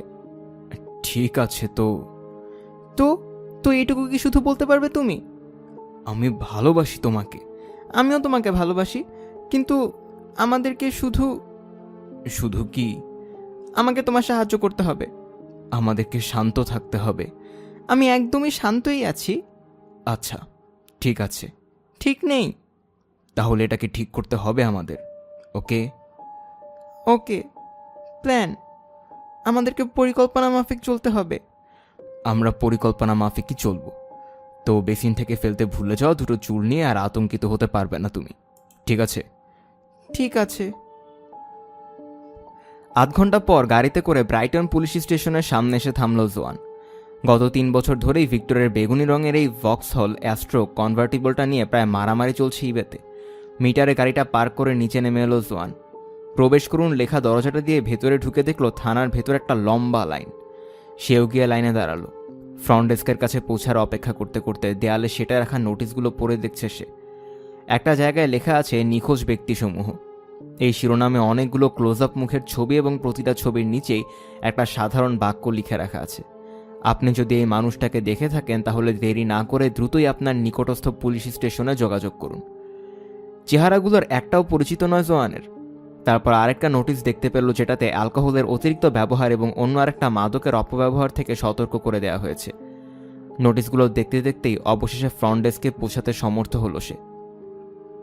সাদা শার্ট এবং কালো টাই পরিহিতা এক মহিলা তাকে জিজ্ঞেস করলো যে সে তাকে কিভাবে সাহায্য করতে পারে। মহিলাটির বয়স প্রায় 30-এর কোঠায়। জোয়ান এটা ভেবে খুশি যে মহিলা তার হাঁটুগুলো দেখতে পাচ্ছে না, তার হাঁটু কাঁপছে সমানে। মিসিং পার্সনের একটা অভিযোগ করতে চাই আমি। আচ্ছা ঠিক আছে, ঘটনার হালকা বর্ণনা দিতে পারবেন আমাকে? ভিক্টর, আমার স্বামী, গত রাতে বাড়িতে ফিরেনিও। আমি দুশ্চিন্তা করছি কারণ সেও এটা একটু অস্বাভাবিক, মানে অস্বাভাবিক না, ওই জীবনে কখনো এমনটা করেনিও। আসলে সন্ধ্যায় কাজের পর। প্রতিটা শব্দ উচ্চারণ করতে গিয়েই তোতলাচ্ছে সে। প্রচণ্ড দ্বিধান্বিত লাগছে তার। ওই সবসময় কাজের পর বাসায় ফিরে আসতো আমার স্বামী। বুঝেছি। আর আপনি? আমি তার স্ত্রী। আপনার নাম? আমি জোয়ান, মিসেস স্মাইলি। নামটা লিখে নিল মহিলা। আপনি যদি লাইন থেকে সরে গিয়ে কিছুক্ষণ অপেক্ষা করেন তাহলে ভালো হয়। অফিসারদের কাউকে আমি বিষয়টা জানাচ্ছি। লাইন থেকে সরে গেল জোয়ান। মহিলাও ফোনে কাউকে কিছু একটা বলছে। মহিলার সহকর্মীদের একজন এখন লাইনে জোয়ানের পেছনে দাঁড়ানো মানুষটাকে সাহায্য করছে। একটা তরুণী মেয়ে তার মোবাইল ফোন হারিয়ে যাওয়ার জন্য অভিযোগ করতে এসেছে। লম্বা লম্বা কয়েকটা শ্বাস নিয়ে নিজেকে শান্ত করার চেষ্টা করছে জোয়ান। লাইনে দাঁড়ানো লোকজন কাউন্টারে এসে অভিযোগ জানাতে দেখছে, যদিও তাদের করা কথার দিকে কান নেই তার। ডন তাকে যা করতে বলে দিয়েছে সেগুলোই পুনরায় স্মরণ করে নিচ্ছে। Mrs smiley? নিজের নাম শুনে ঘুরে পেছনের দিকে ফিরে তাকালো জোয়ান। মোটাসোটা বেটে এক তরুণী মহিলা অফিসার দেখতে পেল। সাদা শার্ট ও কালো ট্রাউজারের ইউনিফর্মের ওপর একটা হাত কাটা কালো কোট পরে আছে অফিসার। রুমের লোকজনের দিকে চোখ বুলাচ্ছে অফিসারটা। হ্যাঁ, আমি মিসেস স্মাইলি। অফিসারের বুক পকেটে থাকা রেডিওটা চোখে পড়ল তার। বুকের এক পাশের একটা ব্যাজে লেখা ব্রাইটন অ্যান্ড হোভ, আর অন্য পাশেরটায় লেখা কমিউনিটি সাপোর্ট। আপনি একটু এদিকে আসতে পারবেন দয়া করে? অফিসারকে অনুসরণ করে দরজা ও করিডোর পেরিয়ে এসেছে একটা জানালাবিহীন বদ্ধ রুমে। রুমটা একটা ধাতব টেবিল রাখা আছে, যেটার দুই পাশে দুইটা চেয়ার আছে। আমি পিএসএসও ওয়াটস। তাকে শুভেচ্ছা জানালো জোয়ান। শরীর বেয়ে ঘাম পড়তে শুরু করেছে তার। পুলিশ কমিউনিটি সাপোর্ট অফিসার ওয়াটস চেয়ারে বসতে বলল তাকে, আর নিজে বসলো টেবিলের অন্য পাশের চেয়ারটায়। আপনার স্বামী নিখোঁজ, তাই না মিসেস স্মাইলি? আচ্ছা, আপনার স্বামীর নাম থেকে বলা শুরু করুন। Victor Joseph smiley. বয়স 43। কালকে রাতে আপনার স্বামী বাসায় ফিরেনি বলে উদ্বিগ্ন আপনি, তাই না? হ্যাঁ, এটা খুবই অদ্ভুত, মানে অদ্ভুতের থেকেও বেশি, যদি আপনি বুঝতে পারেন আর কি। দুঃখিত, বুঝতে পারছি না আমি। ভিক্টর আগে কখনো এমনটা করেনি, বাসায় না ফিরে আসার ব্যাপারটা। আমাদের বিবাহিত জীবনের একটা দিনেও এমনটা হয়নি কখনো। আপনাদের বৈবাহিক জীবন কতদিনের? 19.5 বছর, 3 সপ্তাহ, 4 দিন, 16 ঘন্টা এবং 7 মিনিটের। প্রায় 1.25 ঘন্টা পর্যন্ত জোয়ানের মনে হলো যে সে কোনো জেরায় আছে। অফিসার একটার পর একটা প্রশ্ন করেই যাচ্ছে তাকে। জোয়ান কি তাদের কোনো বন্ধুদের সাথে যোগাযোগ করেছে কিনা? হ্যাঁ, টেড এবং মেজের সাথে করেছে, তবে তাদের সাথে ভিক্টরের কোনো যোগাযোগ হয়নি। ভিক্টরের কোনো আত্মীয় আছে কিনা? তা শুধু একটা বোনই আছে, মেলবোর্নে থাকে। প্রতিটা প্রশ্নের উত্তরই নোটবুকে টুকে নিচ্ছে অফিসার। দুর্ভাগ্যক্রমে খুবই আস্তে আস্তে করছে কাজটা। একজন প্রেমময়ী বধূর মতোই জোয়ানও ভিক্টরকে উপযুক্ত স্বামী হিসেবে বর্ণনা দেওয়ার প্রায় সর্বোচ্চ চেষ্টাই করছে। বলছে সব দিক থেকেই উপযুক্ত ছিল ভিক্টর। সে ভালোবাসত ভিক্টরকে। বিয়ের পর থেকে একটা দিনও একে অপরকে ছাড়া থাকেনি তারা। অবশ্যই অন্যান্য স্বামী স্ত্রীর মতো তাদের মধ্যেও মাঝে মধ্যে কথা কাটাকাটি হতো। চাকরি থেকে পদচ্যুত হওয়ার পর থেকে একটু হতাশ হয়ে পড়েছিল ভিক্টর, অনেক বেশি হতাশ। এই শেষ কথাটার উপর একটু জোর দিল জোয়ান। তবে যত যাই হোক, বাসায় ফিরে না আসার মতো কিছু ঘটেনি কখনো, গত রাতের আগ পর্যন্ত তো না। জোয়ান কথাটা বলার পরও অফিসার ওয়াটস আবারও তাকে প্রশ্ন করল যে এমনটা আগে কখনো হয়েছে কিনা। আবারও আগের জবাবটাই দিল জোয়ান। সাথে চাকরি চলে যাওয়ার পর হতাশ হয়ে পড়ার কথাটাও পুনরায় বলল সে। তাকে সহানুভূতি দেখালো অফিসার ওয়াটস। নরম স্বরে তাকে জিজ্ঞাসা করল, আপনি কি তার মোবাইল ফোনে চেষ্টা করে দেখেছেন? প্রশ্নটা শুনেই মুখ থেকে রক্ত সরে গেল যেন জোয়ানের। পেটে মোচড় দিয়ে উঠল তার, দৃষ্টিও কেমন যেন ঘোলাটে হয়ে গেছে। গর্ধব ডন, আমাকে এই কাজটার কথা আগে কেন বলিসনি তুই? হ্যাঁ, সারাক্ষণই চেষ্টা করে গেছি, একটু পরপরই ফোন দিয়েছি তাকে। আপনি কি এটা ভেবে দুশ্চিন্তা করছেন যে চাকরি চলে যাওয়ার ব্যাপারটা আপনার স্বামীর আত্মসম্মানে কোনো আঘাত করেছে? তার আত্মসম্মান খুব প্রবল। আপনার কাছে কি তার কোনো ছবি আছে? খুঁজে দেখতে হবে, পেলে আমাদের জন্য ভালো হয়। আমি রেখে যাব একটা। আচ্ছা দেখুন, আমি জানি প্রশ্নটা শুনে হয়তো আপনার অতটা ভালো লাগবে না, তবে ওনার সাথে অন্য কারো কোনো সম্পর্ক থাকার সম্ভাবনা ছিল? না, আমাকে ভালোবাসতো সে। আমরা খুবই ঘনিষ্ঠ, খুবই। তো তার চাকরি চলে যাওয়ার কারণে তার মানসিক অবস্থা নিয়ে দুশ্চিন্তা করছেন? হ্যাঁ, খুবই দুশ্চিন্তিত আমি। তাকে এটার উপর বেশি জোর দিতে বলেছিল ডন। বলেছিল যে ভিক্টর কেমনভাবে উপস্থাপন করতে পুলিশ ভাবে যে সে আত্মহত্যা করেছে। ভিক্টর খুবই আত্মমর্যাদাশীল একজন মানুষ। চাকরি চলে যাওয়ার দিনে বাচ্চাদের কাঁদতে কাঁদতে বাসায় এসে আমাকে সব জানিয়েছিল সে। খুবই বড়সড় একটা মিথ্যা। ওই দিন মদ খেয়ে বদ্ধ মাতাল হয়ে বাসায় ফিরে এসেছিল ভিক্টর। এসে তাকে জানিয়েছিল যে তার বস বলেছে অফিসে অপ্রয়োজনীয় কর্মচারী সে। উনি আত্মহত্যা করতে পারেন এমন কোনো শঙ্কা আছে আপনার, মিসেস স্মাইলি? হ্যাঁ। পুলিশ স্টেশন থেকে বের হয়ে এসেছে জোয়ান। নিজের উপর যথেষ্ট খুশি সে। একজন হারিয়ে যাওয়া ব্যক্তির দুঃখী স্ত্রী হিসেবে ভালোই অভিনয় করেছে সে। যদিও এ ব্যাপারে পিসিএস ও জুলিয়েট ওয়াটসের ধারণা আলাদা। মানুষটা নিয়ে খুশি হতে পারছে না। নিজের উপর খুব খুশি জোয়ান। সে ভাবছে যে পুলিশকে ভালোভাবেই সামলে নিতে পেরেছে। খুব ভালো অভিনয় করেছে সে। সবচেয়ে বড় কথা, অফিসার ওয়াটস বিশ্বাস করেছে তাকে। তার চেয়েও বড় কথা, অফিসার ভিক্টরকে খুবই ঝুঁকিপূর্ণ হিসেবে চিন্তিত করেছে। সফল সে। ডনকে খবরটা জানানোর জন্য আর তর্স হচ্ছে না তার। যদিও প্রথমে স্বাভাবিক আচরণ করতে হবে তাকে, তাই সচরাচর যা করে বিকেলে সুপারমার্কেটে কাজে গেল। যদিও কাজে মন নেই তার, তাই একটু পরপরই ভুল করছে। 6টা বাজতেই কাজ থেকে বেরিয়ে পড়ল। আজকে আর বাসের জন্য অপেক্ষা করতে হবে না তাকে। ভিক্টরের গাড়িটা চালিয়ে বাসার দিকে রওনা হলো জোয়ান। বাসার কাছাকাছি পৌঁছতেই রাস্তায় দাঁড়িয়ে থাকা সাদা ভ্যান দেখে পিলে চমকে উঠল জোয়ানের। গ্যারেজের দরজা ঘেঁষে দাঁড়িয়ে আছে ভ্যানটা। রাস্তাতেই গাড়িটা রেখে তাড়াতাড়ি ভেতরে দৌড়ে গেল সে। গিয়ে দেখে একটা ময়লা টি শার্ট আর জিন্স পরে হলে দাঁড়িয়ে আছে ডন। ঘাম ঝরছে তার শরীর থেকে, সাথে ধূসর ধুলা লেগে থাকায় তাকে দেখতে সাদা ভূতের মতো লাগছে। পুলিশের ওখানে কেমন সামলালে? ভ্যানটা ওখানে কেন? কার ওটা? শান্ত হও, আগে একটা চুমু দেবে না আমাকে? কার ভ্যান ওটা? শান্ত হও, এক বন্ধুর কাছ থেকে ধার এনেছি ওটা। ওটা কেন এনেছি সেটা একটু পরে দেখাচ্ছি তোমাকে। তো তো তো পুলিশ স্টেশনে কেমন সামলালে? মসৃণভাবেই সামলেছি। হা, তুমি তো দেখছি তারকা অভিনেত্রী। তুমি তো ঘেমে নিয়ে আছো একদম। তুমি যখন তারকা অভিনেত্রীর মতো অভিনয়ে ব্যস্ত ছিলে তখন আমি কাজ করছিলাম। নিজেকে তারকা অভিনেত্রীর মতো মনে করতে পারছে না জোয়ান। মদ পান করা দরকার তার। 1 গ্লাস ওয়াইন দরকার এখন। ওটা খেয়ে এরপর আরও 1 গ্লাস, এরপর আরও এবং আরও। তবুও সবশেষে খুব সম্ভবত আরও 1 গ্লাস লাগবে তার। ভিক্টরকে ফোন করা দরকার আমার। সে উত্তর দিয়ে বসলে কিন্তু চমকে যাবে। এটা কিন্তু ফানি না। পুলিশ জিজ্ঞেস করেছিল আমি তাকে ফোন করেছি কিনা। ফোনের ব্যাপারটা ভাবা উচিত ছিল। বোকামি করেছি। তুমি ফোনের কথা ভাবনি কেন? জানি না, ভুলে গিয়েছিলাম হয়তো। ভালো, আর কি কি নিয়ে এখনো ভাবনি আমরা? তুমি তো বলেছিলে যে সবই গুছিয়ে রেখেছো। পারফেক্ট মার্ডারের পুরোটাই তো পরিকল্পনা করে রেখেছিলে। হ্যাঁ, করেছিলামই তো। তবে সেটা তো সুগারের ব্যাপারে। তুমি যে হাতুড়ি দিয়ে মেরে বসবে সেটা তো ভাবিনি আগে। সুগারের ব্যাপারে রিস্কের কথা আরও আগে জানা উচিত ছিল তোমার। হ্যাঁ, তবে এখন যেটা যেভাবে আছে ওগুলো নিয়েই তো ভাবতে হবে আমাদেরকে। তুমি দুশ্চিন্তা করো না, আমি সব ঠিকঠাক করে রেখেছি। ব্যাগ থেকে মোবাইলটা বের করে ভিক্টরের নাম্বারে ডায়াল করলো জোয়ান। হলের টেবিলের ওপর ভিক্টরের নোকিয়া মোবাইলটা 6 বার বেজে বন্ধ হয়ে গেল। একটু পরেই ভয়েস মেইলে ভিক্টরের গলার স্বর শুনতে পেল সে। Hello, Victor smiley. আমি দুঃখিত যে এই মুহূর্তে ফোনটা ধরতে পারছি না। এই মুহূর্তে কথা বলার অবস্থায় নেই। প্লিজ আমাকে একটা মেসেজ রেখে দিন, আমি পরে আপনাকে কল ব্যাক করব।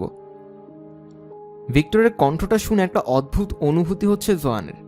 তার মনে কাঁটা দিয়ে উঠছে। হ্যালো ভিক্টর, কোথায় তুমি? মিথ্যুক। ফোনটা রেখে দিতেই বলে উঠল ডন, তুমি তো ওকে ভালোবাসো না? জোয়ানের মুখ জ্বলছে, মনে হচ্ছে যেন কেউ আগুন লাগিয়ে দিয়েছে তার মুখে।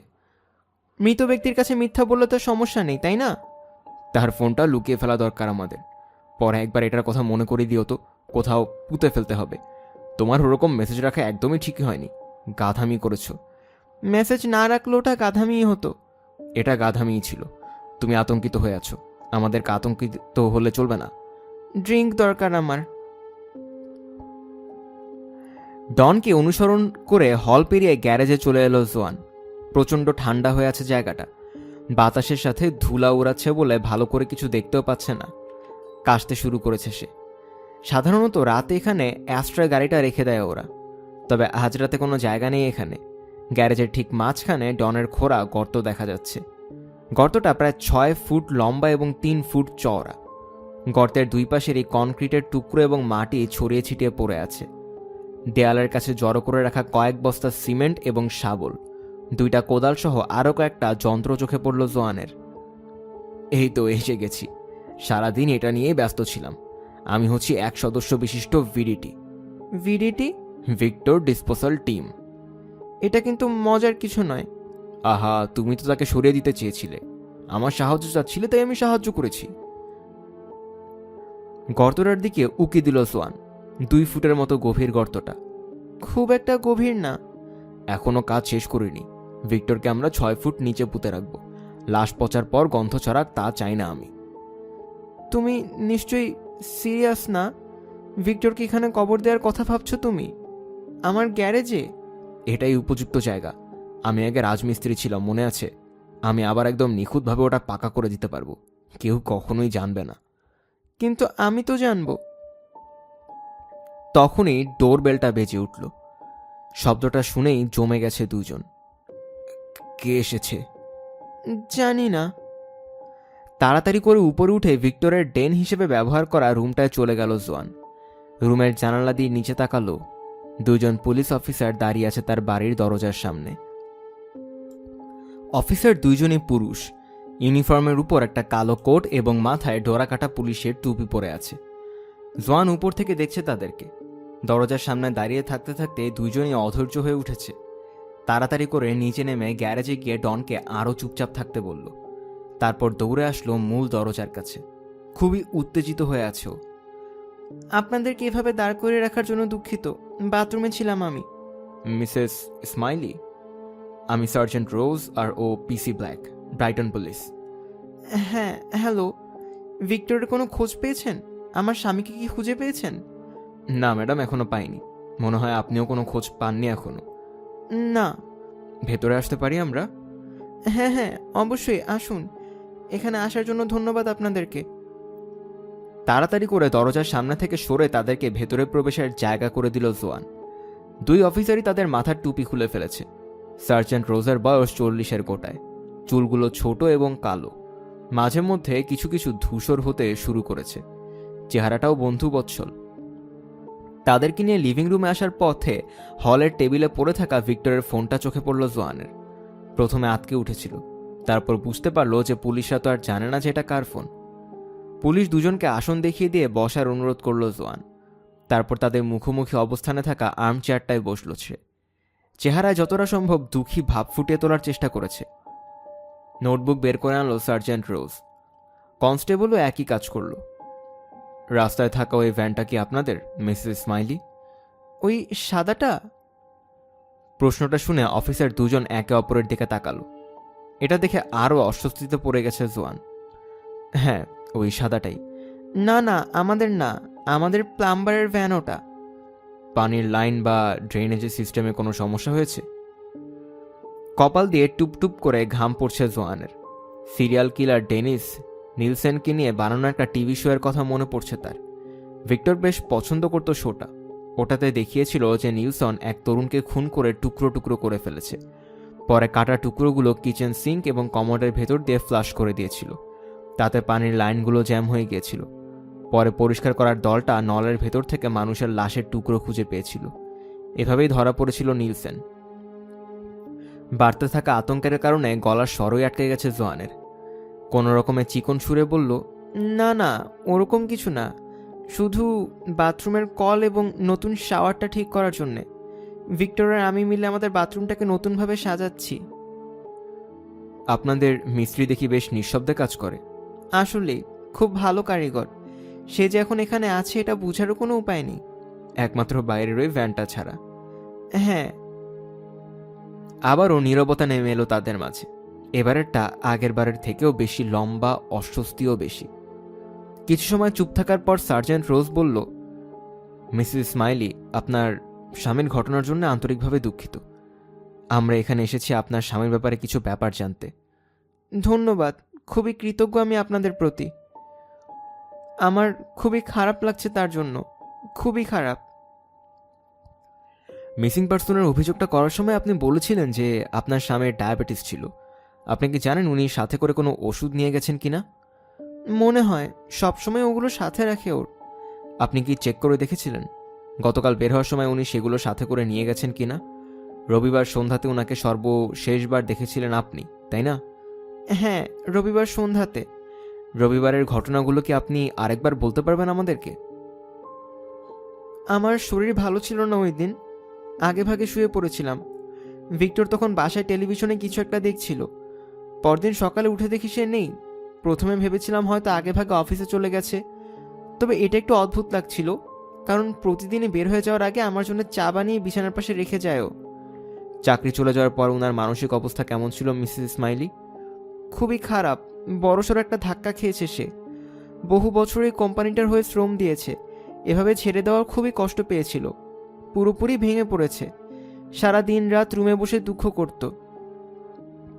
গত সপ্তাহে আমাকে অনেকবারই একটা কথা বলছে সে, যে আরেকবার চাকরি করার ইচ্ছা নেই তার। এভাবে চাকরিচ্যুত হওয়া সহ্য করতে পারবে না। পুরোপুরি ভেঙে পড়েছে সে। বিকালের দিকে স্ট্যানলি স্মিথ অ্যান্ড সন্সে গিয়েছিলাম আমরা। আপনার স্বামী তো ওখানেই কাজ করে বা করত। মিস ইসমাইলির মানসিক অবস্থার ব্যাপারে ওনার বেশ কয়েকজন সহকর্মীর সাথে কথা বলেছি আমরা। যতজনের সাথে আমরা কথা বলেছি তাদের সবাই বলেছে উনি খুব খুশি ছিলেন। গতকাল তো ওনার কোম্পানিতে চাকরির শেষ সপ্তাহের প্রথম দিন ছিল। একজন বলল যে গতকাল নাকি উনি গুনগুন করে গান গাইছিলেন আর হাসছিলেন। উনি নাকি এটাও বলেছিলেন যে জীবনে প্রথমবারের মতো নিজেকে মুক্ত অনুভব করছেন। বলেছিলেন বাকি সময়টা তিনি উপভোগ করে কাটাবেন। একই অফিসে বসে থাকতে থাকতে নাকি ওনার জীবন ছোট হয়ে গিয়েছিল। এটাই আমার ভিক্টর, চোখ দিয়ে অশ্রু ঝরানোর চেষ্টা করছে। খুবই আত্মসম্মানবোধ সম্পন্ন এক মানুষ ছিল ও। অফিসে কিরকম ছিল জানি না, বাসায় খুবই দুঃখ অনুভব করত। আপনি মাত্র বললেন যে খুব আত্মসম্মানবোধ সম্পন্ন একজন মানুষ ছিল। কি বলছি আমি এসব? আমার অবস্থাটা তাহলে বুঝুন। ও আছে, আমার ভিক্টর খুবই আত্মমর্যাদা সম্পন্ন একজন লোক ছিল। সে কখনোই কোম্পানির লোকগুলোকে ভাবতে দিবে না যে তারা জিতেছে। সবার সামনে ভালো থাকার ভান করছে। বোঝা যাচ্ছে যে চাকরি চলে যাওয়া নিয়ে কোনো দুঃখই নেই তার। তবে ভেতরে ভেতরে একদম ভেঙে পড়েছে ও। বাসায় ফিরে শুধু অনবরত কাঁদতই সে। প্লিজ খুঁজে বের করুন তাকে। তাড়াহুড়ো করে কোনো দুর্ঘটনা ঘটায় কিনা, আমার খুবই ভয় লাগছে। আমরা আমাদের সেরাটা দিয়েই চেষ্টা করব। পুলিশ দুজন বেরিয়ে যেতেই বেজে উঠল ভিক্টরের ফোনটা। দরজা বন্ধ করে এসে টেবিল থেকে ফোনটা তুলে নিল জোয়ান। তার হাতের মধ্যেই কাঁপছে ফোনটা। ডিসপ্লেতে প্রাইভেট নাম্বার ভেসে আছে শুধু। ফোনটার জবাব দেওয়া ঠিক হবে না, তাই ফোনটা রেখে দিল। আরও কয়েকবার রিং বেজে একটু পর আপনা থেকেই বন্ধ হয়ে গেল শব্দটা। জোয়ান চেক করে দেখল ফোন দেওয়া মানুষটা কোনো মেসেজ দিয়েছে কিনা। না, দেয়নি। কিটেন পার্লারের নিচতলায় বেসমেন্টে বিশ্রাম করার জন্য একটা রুম আছে। ওটাতে বেশ কয়েকটা আরামদায়ক চেয়ার এবং একটা টেলিভিশনও আছে, যাতে মেয়েরা খদ্দেরের জন্য অপেক্ষা করার সময় একটু বিশ্রাম করতে পারে। সন্ধ্যা 7টার দিকে মোবাইলটা নিচে নামিয়ে রেখে একটা সিগারেট ধরালো ক্যামিলা। সাথে কফিতেও চুমুক দিচ্ছে একটু পরপর। ভিক্টরের জন্য খুব চিন্তিত হয়ে আছে। গতরাত থেকেই লোকটা আর কোনো কল করেনি তাকে, এমনকি মেসেজও দেয়নি। প্রায় সারাদিনই তাকে ফোন করতো বা মেসেজ পাঠাতো ভিক্টর। রাতের দিকে সাধারণত 2-3টা মেসেজ দিত, আর প্রতিদিন সকালে অফিস থেকে একবার ফোন দিত তাকে। ভিক্টর পছন্দ করে ক্যামিলাকে। লোকটা বেশ মজার। মানুষটার সাথে থাকলে নিজেকে নিরাপদ মনে হয় তার। সবচেয়ে বড় কথা, লোকটা অনেক ধনী। ক্যাসপারের ঝামেলাটা দূর করতে পারবে ভিক্টর, তাকে এরকমই কথা দিয়েছিল সে। অনেক উঁচু উঁচু জায়গায় হাত আছে ভিক্টরের। ক্যাসপারকে অতীত করে দেওয়ার কোনো ব্যাপারই না তার জন্যে। আর এখন এই লোকটাই গায়েব হয়ে গেছে। ভিক্টরি অতীত হয়ে গেল কিনা সেটা ভেবেই ক্যামিলার ভয় লাগছে। উদ্বিগ্নভাবে সিগারেটটা টেনে শেষ করে ফেলল ক্যামিলা। আরেকটা ধরাতে যাবে এমন সময় উপর থেকে ডাক আসলো তার নামে। ক্যামিলা, খদ্দের এসেছে তোমার। ভিক্টর এসেছে ভেবে তাড়াতাড়ি করে সিঁড়ি বেয়ে উপরে উঠল ক্যামিলা, কিন্তু না, আসেনি ভিক্টর। পুলিশ চলে যাওয়ার পর ভ্যানটা নিয়ে বেরিয়ে পড়ল ডন। সারা সন্ধ্যা জুড়ে ড্রাইভওয়েতে রেখে দিল প্রতিবেশীরা সন্দেহ করে বসতে পারে। কয়েক রাস্তা দূরে ভ্যানটা রেখে পায়ে হেঁটে ফিরে এলো। কালো পোশাক পরে থাকে, অন্ধকারে তাকে প্রায় চোখেই পড়ে না। রাত 11টার দিকে ডনের জন্য কফির মগ নিয়ে গ্যারেজে আসলো জোয়ান। সারা দিয়ে এই নিয়ে প্রায় 10 মগ কফি খেয়েছে ডন। গর্ত খোঁড়ার কারণে এখন আর তাকে প্রায় দেখাই যাচ্ছে না উপর থেকে। গর্তের দুই পাশেও গ্যারেজের মাঝে জুড়ে মাটি ছড়িয়ে আছে শুধু। ধুলোর গন্ধের তীব্রতাটা এখন কিছুটা কমে গেছে। এর পরিবর্তে এখন আর্দ্র মাটির তীব্র ঘ্রাণ ভাসছে বাতাস জুড়ে। বাতাসে ঠান্ডা লাগছে জোয়ানের। ভিক্টরকে এখানে তাদের গ্যারেজে কবর দেয়া নিয়ে এখন খুব একটা সন্তুষ্ট হতে পারছে না সে। এটাই সবচেয়ে সেরা জায়গা, বিশ্বাস করো। বেশিরভাগ খুনি কিন্তু ধরা পড়া লাশ বেরিয়ে পড়ার কারণে। দেখা যায় যে জঙ্গলে অগভীর একটা গর্তে লাশ পুঁতে রেখেছিল, পরে কোনো কারণে সেটা বেরিয়ে পড়েছে, অথবা পানিতে ফেলে দেয়, পরে দেখা যায় স্রোতে ভেসে সৈকতে চলে এসেছে ওটা। আবার অনেকে তো লুকানোর জন্য লাশ নিয়ে যাওয়ার সময় ধরা পড়ে যায়। যদি কোনো লাশ না থাকে তাহলে পুলিশেরও তদন্ত করে যাওয়ার মতো কোনো কারণ থাকবে না। তোমাকে সন্দেহ করার মতো কিছু খুঁজে পাবে না তারা। পাবে না। দাঁড়িয়ে দাঁড়িয়ে ডনকে গর্তটা খুঁড়তে দেখছে জোয়ান। আস্তে আস্তে একটু একটু করে গভীর হচ্ছে গর্তটা, একটু একটু করেই। মধ্যরাতের কয়েক মিনিট আগে ডন আর জোয়ান মিলে ভিক্টরের লাশটা বের করে আনলো ফ্রিজ থেকে। ভিক্টর এখন জমে শক্ত হয়ে গেছে। মাংসও কেমন যেন ধূসর হয়ে গেছে। এখন শরীরের উপর হালকা হালকা বরফও জমে আছে। তার চেহারার দিক থেকে চোখ তুলে তাকাতে পারছে না জোয়ান। ওই চোখগুলো আরেকবার দেখতে চায় না সে। হলের উপর দিয়ে টেনে হিচড়ে কোনো রকমের গ্যারেজে লাশটা নিয়ে এলো তারা। এনে সদ্য খোঁড়া লম্বা সরু গর্তটায় লাশটা ফেলে দিল দুজনে মিলে। হুট করে জোয়ানের মনে হতে লাগলো গর্তটা হয়তো ভিক্টরের তুলনায় বেশি চাপা হয়ে গেছে।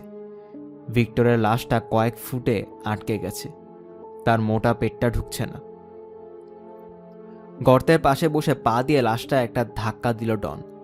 সাথে সাথেই ধপ শব্দ করে গর্তের তলায় আছড়ে পড়ল লাশটা। একটু সম্মান দেখাও, পা দিয়ে ধাক্কা দেওয়া উচিত হয়নি তোমার।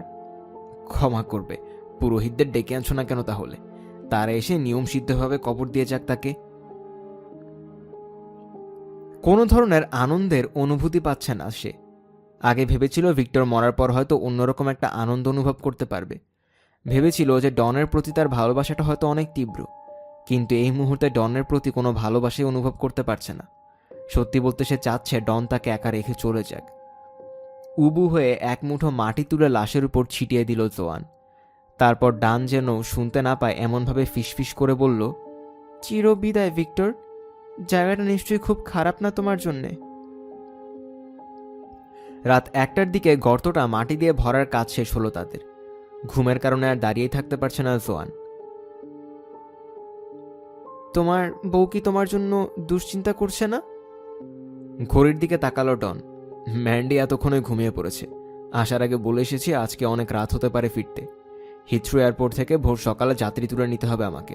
তাই তাকে বলে এসেছি যে আজকে পুরো রাতই হয়তো কাজে থাকতে হবে আমাকে। চিন্তা করো না তুমি। জোয়ানের পুরো শরীর জুড়েই গর্তের মাটি লেগে আছে। আর ওইদিকে ডন লাফিয়ে লাফিয়ে পা দিয়ে সমান করছে গর্তটা। কিছুক্ষণ এরকম করার পর আবারও গ্যারেজের মেঝের মতো সমতল হয়ে গেল জায়গাটা। আরও একবার কফি খেয়ে সিমেন্টের বস্তাটা খুলল ডন। কাজটা পুরোপুরি শেষ হতে প্রায় রাত 4টার মতো লাগলো। আস্তে আস্তে সিমেন্ট দিয়ে একটু একটু করে গর্তটা ঢেকে দিতে শুরু করলো সে। ডনের সমস্ত সরঞ্জামাদি এবং সিমেন্টের বস্তাগুলো পড়ে আছে হলের ওপর। পরের দিন ভ্যান নিয়ে এসে ওগুলো নিয়ে যাবে সে। কি মনে হয় তোমার? ঝলমল করতে থাকা ভেজা সিমেন্টের প্রলেপটার দিকে তাকালো জোয়ান। ওখানে যে একটু আগে কবর খোঁড়া হয়েছে তা বোঝা অসম্ভব। দেখে তো ভালোই মনে হচ্ছে। কালকের আগ পর্যন্ত ওটার উপর পা ফেলা ঠিক হবে না। আমার মনে হয় ভিক্টর ওখান থেকে কখনো পালিয়ে যেতে পারবে না। সবকিছু ঠিকঠাক থাকবে। শুধু তুমিও একটু শান্ত থাকবে। কেউই ওই গর্তের কথা জানতে পারবে না। কাল বিকালে তোমার কাজ শেষ হলে ড্রিঙ্ক করবো আমরা, ঠিক আছে? বিছানায়, ওকে? নিচের ঠোঁট কামড়ে ধরে রেখেছে জোয়ান। সে বুঝতে পারছে না যে তার আসলে কেমন লাগছে, তাই শুধু মাথা ঝাঁকিয়ে দুর্বলভাবে এবং হালকা একটু হাসল। দরজা খুলে বাইরের অন্ধকারে বেরিয়ে পড়েছে ডন। দরজাটা বন্ধ করে তালা দিয়ে আটকে দিল জোয়ান। ঘুরে দেখে সিঁড়ির ওপর দাঁড়িয়ে এক দৃষ্টিতে তার দিকে তাকিয়ে আছে ভিক্টর। চিৎকার করে উঠল জোয়ান, কিন্তু গলা থেকে কোনো আওয়াজ বের হচ্ছে না তার। আবারও চিৎকার করে উঠল, কিন্তু এইবারও কোনো স্বর বেরুল না। পুরো শরীর কাঁপছে। চোখ বন্ধ করে দরজায় পিঠ ঠেকিয়ে দিয়েছে সে। কাঁপা কাঁপা হাতে দরজাটা খোলার চেষ্টা করছে। একটু পর আবার চোখ খুলল। ভিক্টর নেই। ওপরতলায় গেছে নাকি? বুকের ভেতর ধুকধুক করছে তার। শ্বাস নিতে গিয়ে রীতিমতো খাবি খাচ্ছে। উপরের অন্ধকারের দিকে তাকালো, শোনার চেষ্টা করছে। নীরবতা ছাড়া আর অন্য কিছুই শুনতে পেল না সে। রান্নাঘর থেকে জোরালো ঝনঝন শব্দ ভেসে আসতে শুনে ভয়ে কুঁকড়ে গেল জোয়ান। সাথে সাথেই বুঝতে পারল যে তাদের বিড়ালটার কাজ এটা। হলে বেরিয়ে এসেছে গ্রেগরি। জোয়ানের দিকে তাকিয়ে আছে, রাঙাচ্ছে প্রাণীটা, যেন জানতে চাচ্ছে এখনো এত রাত জেগে কি করছে জোয়ান। জোয়ান ভিক্টর বলে কয়েকবার ডাকলো, কিন্তু কোনো জবাব নেই। রান্নাঘরে চলে গেল সে। বুঝতে পারছে যে রাতে আর ঘুমাতে পারবে না। এই অন্ধকারের মধ্যে উপরে যাওয়ার সাহসও নেই তার। এখন একটা ড্রিঙ্ক দরকার তার। ফ্রিজ থেকে একটা ওয়াইনের বোতল বের করে গ্লাসে ঢেলে নিল জোয়ান। এক ঢোকে গ্লাসটা খালি করে আরেকবার ঢাললো। গ্লাসে চুমুক দিতে যাবে, ঠিক তখনই তার পা খামচে ধরল বিড়ালটা। বিড়ালটা শুধু তাকিয়ে আছে তার দিকে। জোয়ান কখনো গ্রেগরির দৃষ্টিটাকে পছন্দ করতে পারেনি, এখন তো আরও পারছে না। পাত্রটার দিকে একবার চোখ বুলিয়ে আবার তার দিকে তাকিয়ে চোখ রাঙালো গ্রেগরি। বরাবরের মতোই বিষ দেয়া আছে কিনা সন্দেহ করছে প্রাণীটা। ওর দিকে পাত্তা না দিয়ে গ্লাসটা খালি করে আবার ওয়াইন ঢালল। শরীরে অ্যালকোহলের প্রভাব পড়তে কিছুটা ভালো লাগতে শুরু করেছে তার। ভিক্টরকে দেখাটা শুধুই কল্পনা ছিল, এর বেশি কিছু না। ক্লান্ত থাকার কারণে মন দুর্বল হয়ে আছে। গত 24 ঘন্টায় অনেক ধকল গেছে তার উপর দিয়ে। হঠাৎই সিগারেটের গন্ধ এলো তার নাকে। সিগারেটের না, কিছুটা সিগারের গন্ধ। ভিক্টরের সিগারের পরিচিত সেই গন্ধ। একটু একটু করে তীব্র হচ্ছে গন্ধটা। সাথে একটা অদ্ভুত ভয়ানক হিস হিস শব্দ আসছে। শব্দটার উৎস গ্রেগরি। অন্ধকারের মাঝে রোমশ লেজটা ফুলিয়ে জোয়ানের বাম পাশে থাকা খোলা দরজাটার দিকে তাকিয়ে দাঁত বের করে হিস হিস করছে বিড়ালটা। হলের দিক থেকে মোটা হয়ে ভেসে আসছে সিগারেট ধোঁয়া। এক দৌড়ে বাসা থেকে বের হয়ে রাস্তায় চলে এলো জোয়ান। বের হওয়ার সময় মূল দরজাটাও ঠাস করে লেগে আটকে গেছে। রাস্তার হলুদ আভাময় আলোর মাঝে দাঁড়িয়ে কাঁপছে জোয়ান। আত্মা ধুকপুক করছে। একবার ভাবলো রাস্তার মাঝে দৌড়ে গিয়ে গাড়ি চালকের কাছে সাহায্য চাইবে, কিন্তু ওই গাড়িটা পুলিশের। তাড়াতাড়ি শরীরে একটা ঝোপের আড়ালে লুকালো জোয়ান। ও জানে যে ওর পা থেকে মাথা পর্যন্ত পুরোটাতেই ময়লা লেগে আছে। এই অবস্থায় দেখলে অনেক প্রশ্ন করতে পারে পুলিশ। এত রাতে বাসা ছেড়ে বাইরে কেন বেরিয়ে এসেছে সেটাও জানতে চাইবে। ভূত বিশ্বাস করতো না ভিক্টর। জোয়ান অশরীরী নিয়ে বানানো অনুষ্ঠানগুলো বেশ পছন্দ করলেও ভিক্টর কখনো পাত্তা দিত না ওগুলো। ভূত হলো মনের কল্পনা, আর কিছুই না। তাহলে কি ভিক্টরকে সিঁড়িতে দাঁড়িয়ে থাকতে দেখাটা তার মনের কল্পনা ছিল? পুলিশের গাড়িটাকে পাশ কাটিয়ে চলে যেতে দেখল। তুষার শীতল বাতাস বয়ে চলায় ঠান্ডায় কাঁপছেও। গালে বৃষ্টির ফোঁটা টের পাচ্ছে। এই অবস্থায় বাইরে আটকা পড়েছেও। একটা ভূতের ভয়ে বাইরে আটকে গেছে সে। তার ফোনটাও বাসার ভেতরে, সবকিছুই বাসার ভেতরে। বাসার ভেতরে ফিরে যেতে চাচ্ছে না জোয়ান, কিন্তু এত রাতে যাবে কোথায় সে? তারপরই হঠাৎই বাড়তি চাবিটার কথা মনে পড়ল তার। পিছনের দরজার ইটের নিচে সবসময় একটা চাবি লুকিয়ে রাখে ভিক্টর, মানে রাখত। আশা করছে যেন ওখানেই থাকে চাবিটা। ময়লার ঝুড়ি আর সাইড গেটটা পেরিয়ে রান্নাঘরের দরজার কাছে চলে গেল। অন্ধকারের মাঝে হাতড়ে হাতড়ে ইটটা খুঁজে পেয়ে উল্টে দিল। কপাল ভালো যে চাবিটা রয়েছে ওখানে। চাবিটা হাতে তুলে নিয়ে দৌড়ে মূল দরজার সামনে চলে এলো। তাড়াতাড়ি করে দরজা খুলে ভেতরে ঢুকে আবারও দরজা আটকে দিল সে। জোরে জোরে আওড়াচ্ছে। মনের ধোঁকা আর কিছুই না, ওসব শুধুই বিভ্রম। ভয় কাটানোর জন্য টেলিভিশনটা চালু করে টেবিলের পাশে বসে পড়ল জোয়ান। 20 মিনিটের মধ্যেই ওয়াইনের একটা সম্পূর্ণ বোতল খালি করে ফেলেছে ও। রাত 4টার দিকে ঘুমাতে গিয়েছিল ক্যামিলা। সকাল 8:30টায় তার মোবাইলের রিংটোন বেজে উঠায় বেশিক্ষণ ঘুমাতে পারল না। এক চোখ খুলে চুলে জটলার ফাঁক দিয়ে মোবাইলের পর্দার দিকে তাকালো। আশা করেছি এটা যেন ভিক্টর হয়, নাকি ক্যাসপার। প্লিজ, এটা যেন ক্যাসপার না হয়। কিন্তু মোবাইলের পর্দায় কোনো নাম্বার দেখা যাচ্ছে না, শুধু লেখা আছে কল। ভয়ে ভয়ে ফোনটা ধরল ক্যামিলা। ভিক্টর কি নতুন কোনো ফোন থেকে কল করেছে, নাকি ক্যাসপার তার নম্বর লুকিয়ে কল করেছে? তবে ওপাশ থেকে ভেসে আসা পুরুষের কণ্ঠটা চিনতে পারল না। হ্যালো, আমি ব্রাইটন অ্যান্ড হোভ পুলিশের কনস্টেবল ব্ল্যাক বলছি। একটু আতকে উঠল ক্যামিলা। কিটেন পার্লারের কাজ করতে গিয়ে কি ঝামেলায় পা দিয়ে ফেলেছে সে? জি বলুন। ভিক্টর ইসমাইলি নামের একজনকে খুঁজছি আমরা। সোমবার সন্ধ্যা থেকেই নিখোঁজ তিনি। ওনার মোবাইল ফোন মনিটর করতে গিয়ে দেখলাম যে গতকাল সন্ধ্যা 6:55-তে আপনার নম্বর থেকে একটা ফোন এসেছিল। কল দেয়া সেই মানুষটা কি আপনি?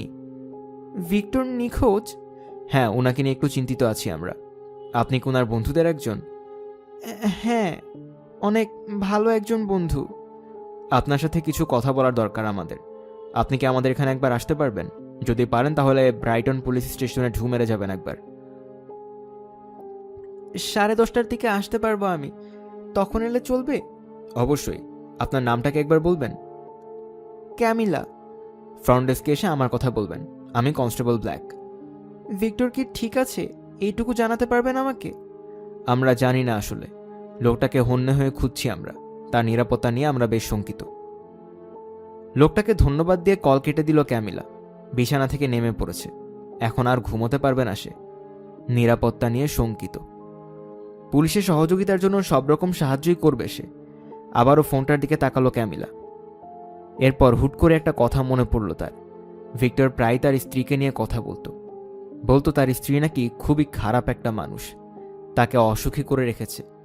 পুলিশকে এগুলো জানানো উচিত কিনা তা নিয়ে ভাবছে ক্যামিলা। তোমাকে দেখতে জঘন্য লাগছে। ধন্যবাদ ডার্লিং। তুমি তো নিশ্চয়ই ভালোভাবেই জানো কিভাবে একটা নারীকে ভালো লাগানো যায়। রান্নাঘরের টেবিলটার পাশে বসে আছে জোয়ান। রাতের ওয়াইনের প্রভাবটা রয়ে গেছে এখনো তার মাঝে। মুখে কোনো মেকআপও করা নেই। মাত্র 1 ঘন্টা ঘুমোতে পেরেছে। মোবাইলে 3টা মেসেজ জমে আছে। সবগুলো এসেছে মেজের কাছ থেকে।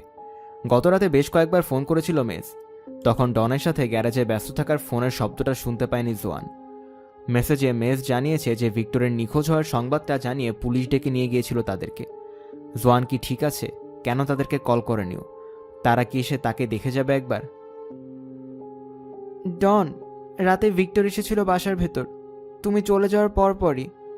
তাহলে লোকটার নাম পরিবর্তন করে হুডিনি রাখা উচিত। 6 ফুট গভীর মাটি আর সিমেন্টের প্রলেপ ভেদ করে যদি কেউ বেরিয়ে আসতে পারে, তাহলে সে জাদুকর ছাড়া আর কিছুই না। ভিক্টর ছিল এখানে। পৌপো কি ছিল সাথে? আমি সিরিয়াস। আমি জানি তোমার জন্য ব্যাপারটা কঠিন, তারপরও তোমাকে শান্ত থাকতে হবে, ওকে? তোমার পক্ষে তো বলা সোজা, তুমি তো আর ছিলে না এখানে। ভূত বলে কিছু নেই। ডন তার কথা বিশ্বাস করছে না দেখে রেগে গেছে জোয়ান। টেবিলের ওপাশে বসে থাকা লোকটার দিকে ভালো করে তাকালো। কয়েকদিন আগে মনে হওয়া সেই দীর্ঘদেহী শক্তিশালী নায়কোচিত ভাবটা আর দেখা যাচ্ছে না ডনের মাঝে। চামড়ার জ্যাকেট জিন্স পরা লোকটাকে খুব দুর্বল দেখাচ্ছে এখন। ডন উঠে দাঁড়িয়ে চুমু খেতে চাইল, কিন্তু ঠেলা দিয়ে তাকে সরিয়ে দিল জোয়ান। কি হলো, এমন করছো কেন? কোনো জবাব দিল না জোয়ান। ভিক্টরের ছাউনিটার দিকে তাকিয়ে আছে। এরপর তাকালো গ্রিন হাউসে ভিক্টরের লাগানো টমেটো গাছগুলোর দিকে, ফুল গাছগুলোর দিকে তাকালো। তুমি যা নিতে এসেছিলে ওগুলো নিয়ে চলে যাও। ভালোবাসি তোমাকে আমি। ঘুরে ডনের দিকে তাকালো জোয়ান, তারপর তাকালো দরজার খোলা মুখটার দিকে। কয়েক ঘন্টা আগে ওই মুখটা দিয়ে ধোয়া আসতে দেখেছিল সে। হুট করেই ফোন বেজে উঠায় ভাবনায় সুতোটা কেটে গেল তার। মেজের নাম ভেসে আছে মোবাইলের পর্দায়। জোয়ান, জোয়ান, কথাটা কি সত্য? ভিক্টর তোমাকে ছেড়ে চলে গেছে? জোয়ান, আমি আসছি, তোমার সঙ্গী দরকার। না না, আমি ঠিক আছি, আমি আসছি, আমরা দুজনই আসছি, এক্ষুনি আসছি আমরা। সকালের শিফটে ছুটি নিয়েছে টেড, আধ ঘন্টার মাঝেই চলে আসবো আমরা। বিপদের সময় তো বন্ধুরাই কাছে আসে। মেস, ধন্যবাদ তোমাকে, তবে আমি ঠিক আছি। ধুর। হঠাৎ করে একটা অদ্ভুত গন্ধ এসে লাগলো তার নাকে। অদ্ভুত না ঠিক, আসলে এই গন্ধটাকে খুব ভালোভাবে জানে সে। সিগারের গন্ধ। আবারও ভিক্টরের সিগারের গন্ধটা আসছে। প্রতি মুহূর্তেই বাড়ছে গন্ধের তীব্রতা। গন্ধটা পাচ্ছ তুমি? কিসের গন্ধ? নিশ্চয়ই তুমি গন্ধটা পাচ্ছ। আমি কোনো গন্ধ পাচ্ছি না। ঈশ্বর, ডন, সমস্যাটা কি তোমার? আমার সমস্যা? তোমার শান্ত হওয়া দরকার। আমি শান্তই আছি, তোমার জিনিসগুলো নিয়ে চলে যাও এখন। টেড আর মেজ আসবে কিছুক্ষণের মধ্যেই, যাও। সিমেন্টের শূন্য ব্যাগ এবং যন্ত্রপাতিগুলো ভ্যানে তুলে নিল ডন। আমি তোমাকে পরে ফোন করব, যাওয়ার সময় বলল ডন। তবে জোয়ান তার কথা শুনতে পায়নি। গোসল করে শরীর ও চুল থেকে সব ময়লা দূর করেছে। গোসল শেষে বাথরুম থেকে বেরিয়ে গা মুছে নিল। বিছানার পাশে থাকা ড্রেসিং টেবিলের সামনে গিয়ে মুখে হালকা সাজসজ্জা করে নিচ্ছে। লিপস্টিক অর্ধেক লাগিয়েছে ঠোঁটে, ঠিক তখনই আয়নায় একটা নড়াচড়া চোখে পড়ল তার। ঝট করে ঘুরে তাকালো জোয়ান। দরজার মুখে দাঁড়িয়ে তার দিকে তাকিয়ে হাসছে ভিক্টর। মোটা টাকপড়া ভিক্টর না, তার সেই পুরনো তরুণ সুদর্শন ভিক্টর, যাকে সে বিয়ে করেছিল সেই ভিক্টর। আমি সরি, আমি জানি না আমাদের মাঝে কি ঘটেছিল। ডোরবেলটা শব্দ করে উঠল তখনই। ভিক্টরও গায়েব হয়ে গেছে। দূরে সিঁড়ি বেয়ে নেমে দরজাটা খুলল জোয়ান। তার চুলগুলো এলোমেলো হয়ে গেছে, মেকআপটাও ঠিকভাবে করতে পারেনি। মেজ আর টেড দাঁড়িয়ে আছে দরজার সামনে। বেচারি জোয়ান। ভুরো ভামটা কই গেছে? তুমি নিশ্চয়ই তাকে কেটে টুকরো টুকরো করে রান্নাঘরের মেঝেতে পুঁতে felony. It's not funny Ted. কি করছো? জোয়ানের এখন সাপোর্ট দরকার। মেজের সাথে কয়েকবার এরকম করতে চেয়েছিলাম আমি, এটা বলতে আপত্তি নেই আমার। এত ফাজিল কেন তুমি? ওর কথা শুনলো না তো। এসো, চা খেতে খেতে সব বলো আমাদেরকে। চুলায় চায়ের পাত্র বসিয়ে তাদেরকে সব খুলে বলল জোয়ান। শুধু তার এবং ডনের সম্পর্ক, ভিক্টরকে খুন করা এবং গ্যারেজে তাকে কবর দেওয়ার ব্যাপারগুলো বলল না। যদিও এগুলো বলা আর না বলা একই কথা। সব শুনে একটা উপসংহারে পৌঁছালো টেড। তো চাকরি থেকে বাদ পড়ে হতাশ হয়ে গিয়েছিল ওই বুড়োটা? হ্যাঁ। মূর্খটা আমাদেরকে কিছু বলেনি কেন? আত্মসম্মানের কারণে মনে হয়। বিপদে পড়লেই সব কিছু উবে যায়। তার সাথে দেখা হলে আমি বুঝিয়ে বলবো তাকে, এইসব নাটকের কোনো মানে হয় নাকি? আজকালকার দিনে চাকরি হারানোর কোনো ব্যাপারই না। আমার নিজেরটাও তো যে কোনো সময় চলে যেতে পারে, তাই না? হ্যাঁ, না গেলেই ভালো হবে। আহা, তোমাকে খেপাচ্ছিলাম শুধু, সমস্যা নেই। টেড সবসময় এমন খেপায় আমাকে, তুমি চিন্তা করো না জোয়ান। তাদের চলে যাওয়ার অপেক্ষা করছে জোয়ান। সত্যি বলতে রান্নাঘরে ওদের সাথে বসে থাকতে খুব একটা ভালো লাগছে না। কিন্তু তারা গেল না, বসেই রইল। দুপুরে আসতে আসতে জোয়ানের সংগ্রহের সব কফি বিস্কুটও শেষ হয়ে গেছে। এমনকি বলার মতো আর কোনো কথাও নেই তার কাছে। জোয়ান, ভিক্টর ফিরে আসবে। হ্যাঁ, ফিরে আসবে, তুমি ভেবো না অত। সে কিন্তু আত্মহত্যা করার মতো মানুষ না। হ্যাঁ, সে কিন্তু আত্মহত্যা করার পাবলিক না। ডোরবেলটা বেজে উঠল। কে এসেছে ওটা চেক না করে দরজাটা খুলে দিল জোয়ান। স্যুট পরা দুজন লোক দাঁড়িয়েছে দরজার মুখে। দুজন পরিচয় দিল তাদের। একজন ডিটেকটিভ সার্জেন্ট মিক ব্রেট, অন্যজন ডিটেকটিভ কনস্টেবল পল ব্যাজার। ভেতরে আসার অনুমতি চাইছে ওরা। টেড ও মেজের সাথে দুই গোয়েন্দার পরিচয় করে দিল জোয়ান। তারা চলেই যাচ্ছিল। সাথে এটাও যোগ করল, মেজ তাকে আশ্বস্ত করে জানালো যে সন্ধ্যায় ফোন করবে সে। টেডও তার কপালে চুমু খেয়ে দুশ্চিন্তা করাতে মানা করে দিল। ভিক্টর ফিরে আসবে, চিন্তা করো না। হ্যাঁ হ্যাঁ, ফিরে আসবে। আপনাদেরকে কফি সাধতাম আমি, কিন্তু দুধ শেষ হয়ে গেছে। টেডরা চলে যাওয়ার পর গোয়েন্দাদেরকে বলল জোয়ান। তবে ব্ল্যাক কফি দিতে পারবো, দিব? সমস্যা নেই মিসেস স্মাইলি, ওসব লাগবে না আমার। লিভিং রুমের সোফায় তাদেরকে বসতে বলল জোয়ান। তারপর ট্রেতে কফি কাপ এবং বিস্কুটের গুঁড়ো পড়ে থাকা প্লেটগুলো সরিয়ে নিল। আপনাদেরকেও বিস্কুট দিতে পারছি না আমি, যদি সন্ধ্যায় আসতেন তাহলে দিতে পারতাম। আপাতত আপনি আমার কিছু প্রশ্নের উত্তর দিন। আপনার নিখোঁজ স্বামীর কেসটা পুলিশের লোকরা সিআইডির কাছে পাঠিয়ে দিয়েছে মিসেস স্মাইলি। ও আচ্ছা, এটা তো ভালো, তাই না? পুলিশেরা আপনার স্বামীর ব্যাপারে শঙ্কাবোধ করছে। এই দিক থেকে চিন্তা করলে ভালোই বলা যায়। আমি আমার ভিক্টরকে নিয়ে দুশ্চিন্তার মধ্যে আছি, আর স্বাভাবিক থাকতে পারছি না আমি। আপনাকে কয়েকটা প্রশ্ন জিজ্ঞেস করার ছিল আমাদের। অবশ্যই, বলুন। প্রথম প্রশ্নটা আপনার স্বামীর মোবাইল নিয়ে। গতকাল ব্রাইটন পুলিশ স্টেশনে আপনি অভিযোগটা করার সময় জানিয়েছিলেন যে আপনি ওনার নম্বরে সোমবার সন্ধ্যা থেকে অনেকবার চেষ্টা করেছেন, মনে আছে আপনার? হ্যাঁ হ্যাঁ, মনে আছে আমার। ফোন কোম্পানি থেকে ওনার মোবাইলের রেকর্ডটা চেক করে দেখেছি আমরা। আপনার নম্বর থেকে ওটাতে শুধু একটা কলই ছিল। আপনার ল্যান্ডলাইন থেকেও ফোন দেওয়ার কোনো আলামত পাইনি। আপনি কলটা করেছিলেন গত সন্ধ্যায়। এটার ব্যাপারে একটু ভেঙে বলবেন? মানে ব্যাপারটা হলো, দেখুন, হয়তো কোনো ভুল রয়েছে রেকর্ডটায়। আমি অনেকবারই কল করেছিলাম তাকে। আমি জানি না আসলে ঠিক কতবার। ফোন কোম্পানি নিশ্চয়ই কোনো ভুল করেছে। আবারও দরজার দিকে তাকালো ডিসি ব্যাজার। জোয়ান বুঝতে পারছে তার জন্য একটা ফাঁদ এটা। কোনো রকমের নিজেকে সংবরণ করে রাখলো। চিন্তা করলে চলবে না তাকে। কিছুক্ষণ পর দৃষ্টি সরিয়ে নিয়ে তার দিকে তাকালো ডিসি ব্যাজার। বাসায় কি এই মুহূর্তে আর কেউ আছে মিসেস স্মাইলি? না। আপনি নিশ্চিত? হ্যাঁ। ওনার কি অন্য কোনো মোবাইল ছিল? অন্য নম্বরের হয়তো ওটাতেই কল দিচ্ছিলেন আপনি? না, অন্য কোনো ফোন ছিল না তার। আমি তো কিছুই বুঝতে পারছি না। নোটবুকের পাতাটা উল্টে কিছু একটা দেখে নিল ডিএস ব্রেড। কাল রাতে যখন পুলিশের দুজন অফিসার আপনার কাছে এসেছিল, তখন তারা আপনার ড্রাইভওয়ে দাঁড়িয়ে থাকা একটা সাদা ভ্যান নিয়ে প্রশ্ন করেছিল। আপনি বলেছিলেন যে ওটা আপনাদের প্লাম্বারের ভ্যান। কথাটা কি সত্য? হ্যাঁ, আমার প্লাম্বারের ভ্যান ছিল ওটা। ওই ভ্যানটা মাইল ওকে ইলেকট্রিক সাপ্লাইস নামের একটা কোম্পানির। প্লাম্বিংয়ের কাজও করে তারা। আমার মনে হয় আমার প্লাম্বার ধার করে এনেছিল ভ্যানটা, এজন্যই কাজে আসতে দেরি হয়েছিল তার। লোকটার ভ্যান নষ্ট হয়ে যাওয়ায় দেরি করে এসেছিল হয়তো। ঘাম দিয়ে জ্বর ছাড়ল যেন। কিছুটা স্বস্তি পাচ্ছে এখন সে। মিথ্যাটাকে যুক্তিসঙ্গতই মনে হচ্ছে তার কাছে। সার্জেন্ট ব্রেড আবারও নোটবুক থেকে কিছু দেখে নিয়ে তার সহকর্মীর দিকে তাকালো। তারপর তাকালো জোয়ানের দিকে। আচ্ছা মিসেস স্মাইলি, যাই হোক, আমার পরের প্রশ্নটা শুনে হয়তো একটু খারাপ লাগতে পারে আপনার। জি।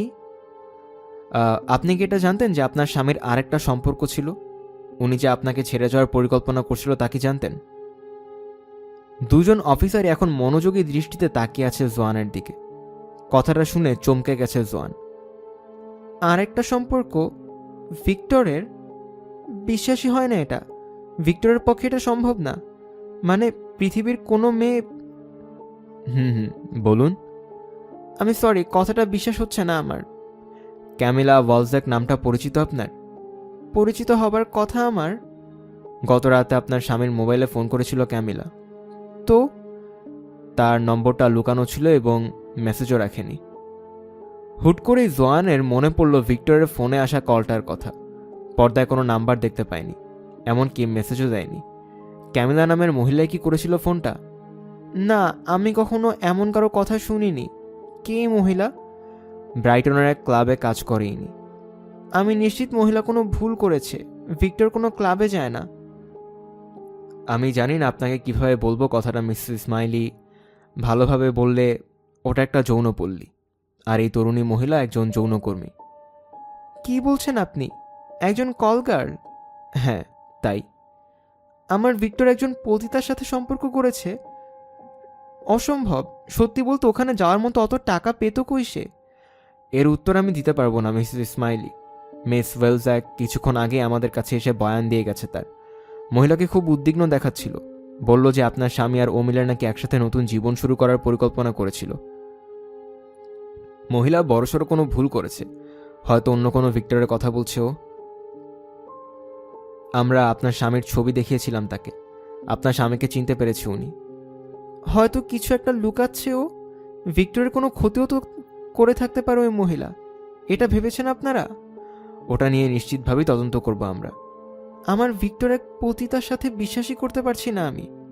এজন্যে আমাদের ধারণা এটা যে ওনার হয়তো অন্য আরব মহিলার সাথেও সম্পর্ক আছে। সম্ভবত এখন হয়তো তাদের কারোর সাথেই আছে লোকটা। কখনোই না। আপনি কি নিশ্চিত মিসেস ইসমাইলি? লোকটার প্রশ্ন করার ধরনটা একটু দ্বিধায় পড়ে গেল জোয়ান।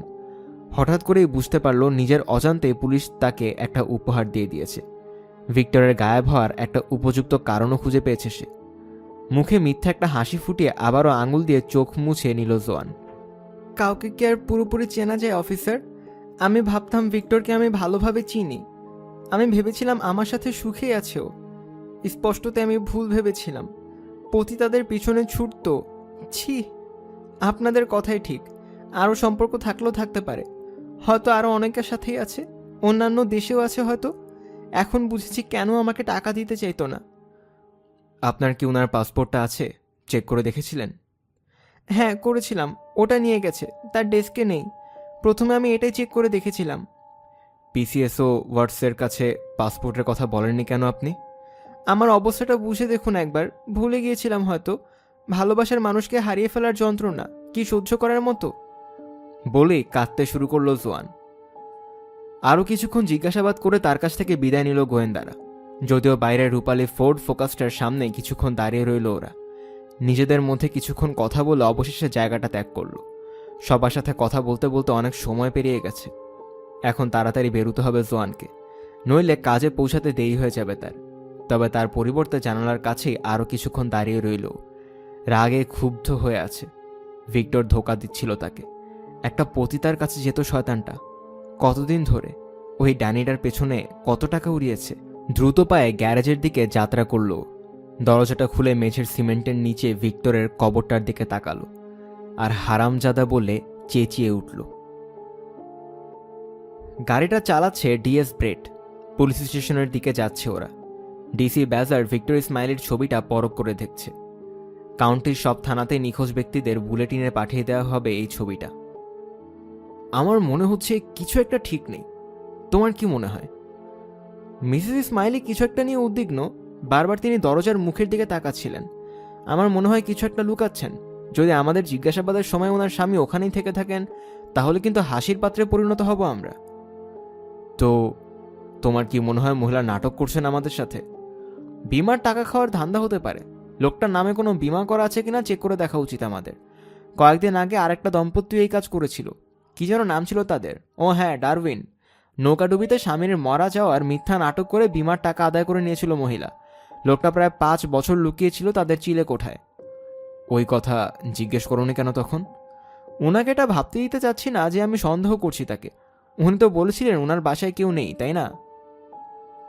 তো তোমার ধারণা মহিলার স্বামী এখনো সুস্থ, স্বাভাবিকভাবেই বেঁচে আছেন এবং বাসাতেও কোথাও লুকিয়ে আছেন?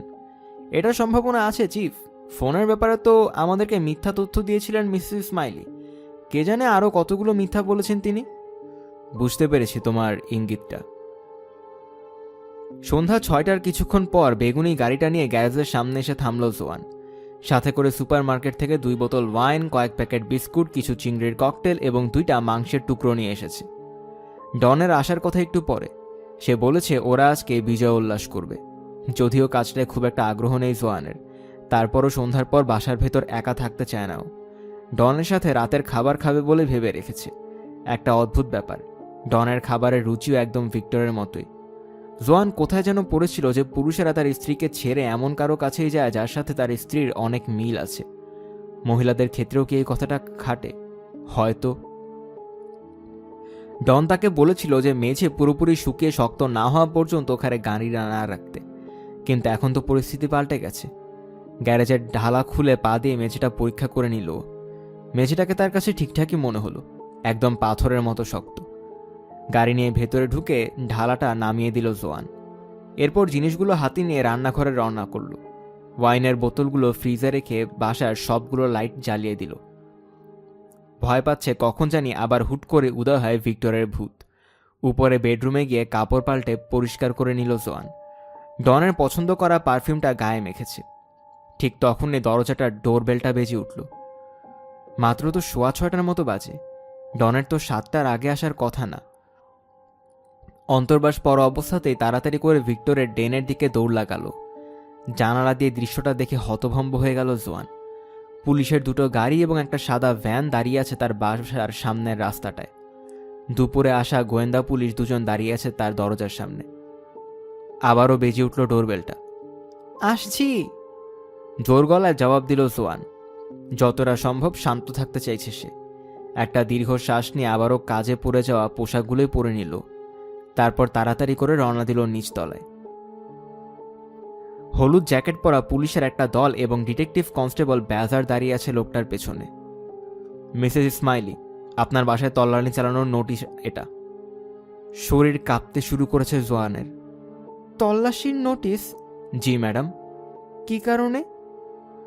তার কথার কোনো জবাব না দিয়ে 6জন পুলিশের একটা দল ঢুকে পড়ল বাসার ভেতরে।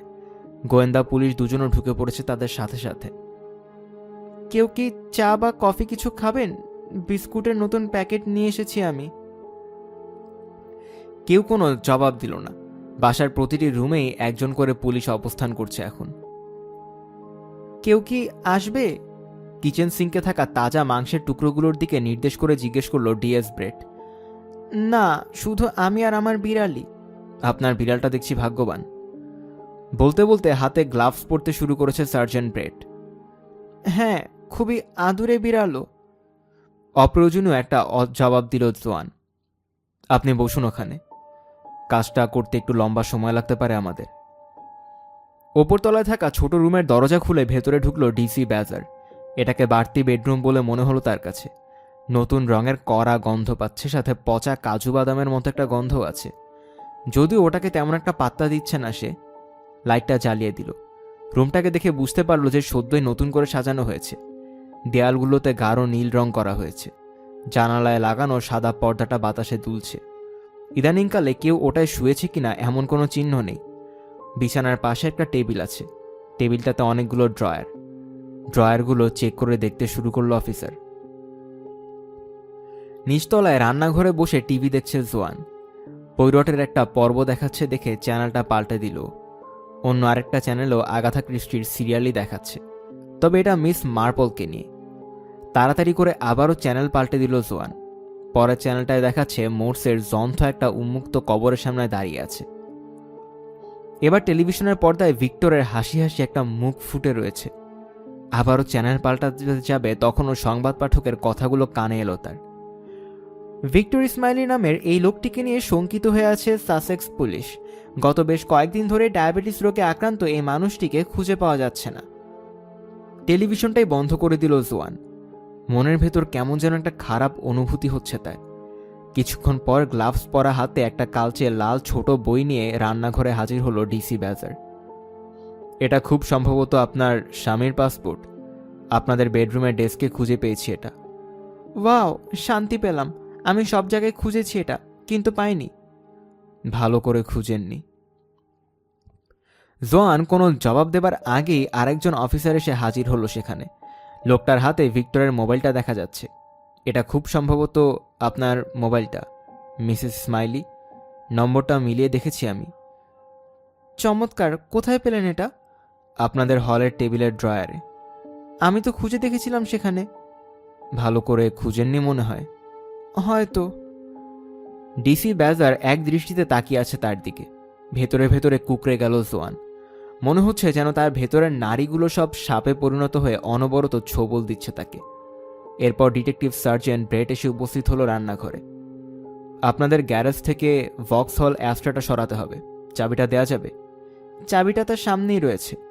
রান্নাঘরের টেবিলে চিংড়ির ককটেলের প্যাকেটটার পাশেই পড়ে আছে চাবিটা। আমার মনে হয় ভিক্টর ওগুলো সাথে করে নিয়ে গেছে। কিন্তু ডিএস ব্রেট চাবিগুলোর দিকে তাকিয়ে আছে দেখে তাড়াতাড়ি করে বলল, না, এখানেই তো পড়ে আছে, দেখছি। চলুন। গ্যারেজের দরজার সামনে দাঁড়িয়ে গাড়িটাকে ভেতর থেকে বের করতে দেখছে জোয়ান। গাড়িটা সরিয়ে নেয়ার পর দৃশ্যটা চমকে গেল সে। গাড়ির চাকার চাপে সিমেন্টের প্রলেপটা হালকা ধেবে গেছে। মাঝখানের জায়গাটা উঁচু হয়ে আছে। মনে হচ্ছে যেন কারো মোটা ভুঁড়ি মেঝে ভেদ করে উপরে উঠে আসতে চাইছে। ভিক্টরের ভুঁড়ি ওঠা, এর চারপাশের সিমেন্টের প্রলেপটাও ফেটে গেছে। 4 জন পুলিশ ইতিমধ্যে কোদাল নিয়ে চলে এসেছে। 5ম জনের হাতে একটা শাবল।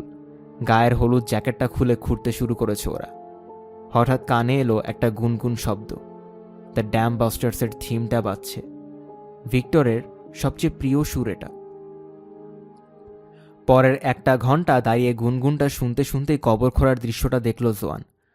পুলিশের লোকেরা আস্তে আস্তে বের করে আনছে ভিক্টরের লাশটা, একটু একটু করে বের করে আনছে।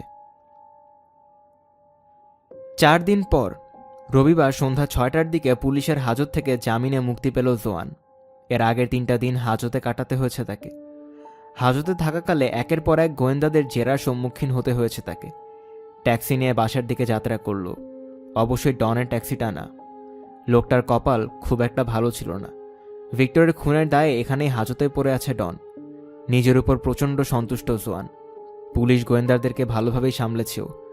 অস্কার পুরস্কার পাওয়ার মতো অভিনয় করে এসেছে সে। তার বর্ণনা করা ঘটনাগুলো শুনে গোয়েন্দারা আর বিশ্বাস না করে থাকতে পারেনি। সে বলেছে যে ওই দিন সন্ধ্যায় ভিক্টর বাসায় ফিরে হাতে নাতে ধরে ফেলেছিল তাদেরকে। ডনকে মারতে এসেছিল ভিক্টর। তখন ডন হাতুড়ি দিয়ে আঘাত করে বসে তাকে। ডন তাকে মুখ বন্ধ রাখার হুমকি দিয়েছিল। বলেছিল সে যদি মুখ বন্ধ করে না রাখে তাহলে পুলিশকে বলবে যে খুনটা জোয়ান করেছে। তাই বাধ্য হয়েই চুপ করেছিল জোয়ান। এরপর ডন ভিক্টরকে গ্যারেজের মেঝেতে কবর দিয়েছিল। ঘটনার এই অংশটা অবশ্য সত্য। পুলিশ মোটামুটি মেনে নিয়েছে তার বক্তব্য। ভিক্টরের লাশ আবিষ্কার করার পর ভোরের দিকে ডনের বাড়িতে তল্লাশি চালিয়েছিল ওরা। সেখানে ডনের টুলবক্সে রক্তমাখা হাতুড়িটাও ছিল। তার আঙুলের ছাপও ছিল ওটাতে। অবশ্য তার আইনজীবী তাকে জানিয়েছে যে এখনও পুরোপুরি বিপদ কাটেনি তার। খুনের সহযোগী হিসেবে থাকার দায়ে শাস্তি হতে পারে তার। পরের সপ্তাহের কোনো এক সময় শুনানি হবে। যাই হোক, একজন ভালো উকিলকে চিনে সে। হাজতে হয়তো যেতে পারে তাকে। তবে বিচারক মণ্ডলীরা তার গল্পটা বিশ্বাস করলে শাস্তিটা খুব বেশি বড় হবে না। আইনজীবী বলেছে গল্পটা বিশ্বাস না করার কোনো কারণ নেই। তবে আপাতত এখনকার মতো পুরোপুরি মুক্ত সে। পৃথিবীতে অনেক পুরুষ আছে। মূল দরজা দিয়ে বাসায় ঢোকার সময় মনে মনে ভাবল জোয়ান। অবস্থা যা তাতে মনে হচ্ছে যে ডনকে হয়তো যাবজ্জীবনের শাস্তি ভোগ করতে হবে। এটা খুব খারাপ হয়েছে তার সাথে। তবে জোয়ানের জন্য পত্ত বন্ধ হয়ে যায়নি। ডেটিং এজেন্সি আছে, ড্যান্স ক্লাস আছে, ওগুলো থেকে কাউকে না কাউকে খুঁজে পাবে সে। তবে সবচেয়ে বড় আনন্দ হলো ভিক্টর নামের মানুষটা এখন আর তার সাথে নেই। যদি তার অভিশপ্ত ভূত এসে জ্বালাতন করে তাহলে পুরোহিত ডেকে ওটা দূর করতে পারবে। বাসাটাকেও বিক্রি করার পরিকল্পনা করেছে জোয়ান। যদিও অনেক স্মৃতি জড়িয়ে আছে এই বাসাটার সাথে। সত্যি বলতে এই দালানটাকে কখনো পছন্দ করতে পারেনি সে। এটা একটা বাসা ঠিকই, কিন্তু তার কাছে কখনো আপন বাড়ি হয়ে উঠতে পারেনি। ভেতরে ঢুকে এটাকে এখন আরও আপন মনে হচ্ছে তার কাছে। পুলিশের লোকেরা গত কয়েকদিনে তল্লাশি চালাতে গিয়ে তছনছ করে ফেলেছে বাসাটাকে। কার্পেটগুলো উল্টে আছে, মেঝের বোর্ডগুলোর কয়েকটা ঠিক জায়গা মতো নেই, দেয়ালে ছিদ্র হয়ে আছে। ফ্রিজ থেকে ওয়াইনের বোতলটা বের করে গ্লাসে ঢালল জোয়ান। 2 ঢোকেই গ্লাসটা খালি করে ফেলল আবারও, এবং আরও একই কাজ করল সে। তারপর আরেকবার। এভাবে 3 বার খাওয়ার পর খালি হয়ে গেল বোতলটা। কিছুটা মদ্যপ হয়ে উঠেছে জোয়ান। জোরে জোরে চেঁচিয়ে বলেছে, ভিক্টর, তুই যদি এখনো এখানে থেকে থাকিস তাহলে ভাগ। নীরবতাই ছিল তার জন্য একমাত্র উত্তর। লম্বা ঢেকুর তুলে গ্লাসটা আবারও পুরোপুরি খালি করে ফেলল সে। আবারও নিজের কাপড় পরতে কিছুটা স্বস্তি পাচ্ছেও। হাজতে থাকার সময় একটা জঘন্য বেঢপ জামা পরে থাকতে হয়েছিল তাকে। ক্ষুধা লেগেছে তার, সাথে আরও অ্যালকোহল দরকার। কপাল ভালো যে ফ্রিজে ওয়াইনের আরও একটা বোতল ছিল। 1 ঘন্টা পর পুরোপুরি মাতাল হয়ে গেছে জোয়ান। কোনো রকমের টলতে টলতে উপরের বেডরুমে উঠে গেল সে। গায়ের পোশাক পাল্টে দাঁত মেজে বিছানায় গা এলিয়ে দিল। বিছানার চাদর ও বালিশগুলো থেকে ভিক্টরের গন্ধ আসছে। কিছুক্ষণ পরই নাক ডাকার শব্দ শুনে ঘুম ভেঙে গেল তার। আগে কখনো এত জোরে নাক ডাকতে শুনেনিও। অন্যান্য রাতের মতোই মুষ্টি পাকিয়ে ভিক্টরের শরীরে ঘুষি মারল, কিন্তু তার মুষ্টিটা গিয়ে পড়েছে শূন্য বিছানার উপর। ভিক্টরের জায়গাটা তো খালি পড়ে আছে, কিন্তু নাক ডাকার শব্দটা থামছেই না, ক্রমাগত বাড়ছে। হঠাৎ করে ভয় ঝেঁকে ধরল জোয়ানকে। লাইটটা জ্বালালো, কিন্তু কিছুই নেই। শব্দটা মিলিয়ে গেছে যেন, হয়তো স্বপ্ন দেখেছিল। এটা ভেবে লাইটটা বন্ধ করতেই আবারও নাক ডাকা শব্দ শুনতে পেল। তাড়াতাড়ি করে আলো জ্বালাতে আবারও থেমে গেল শব্দটা। কয়েক মিনিট ওভাবেই পড়ে রইল।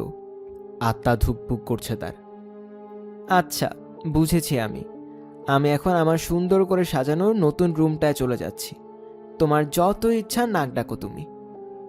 কম্বল জড়িয়েই বিছানা থেকে নেমে রুম থেকে বেরিয়ে গেল জোয়ান।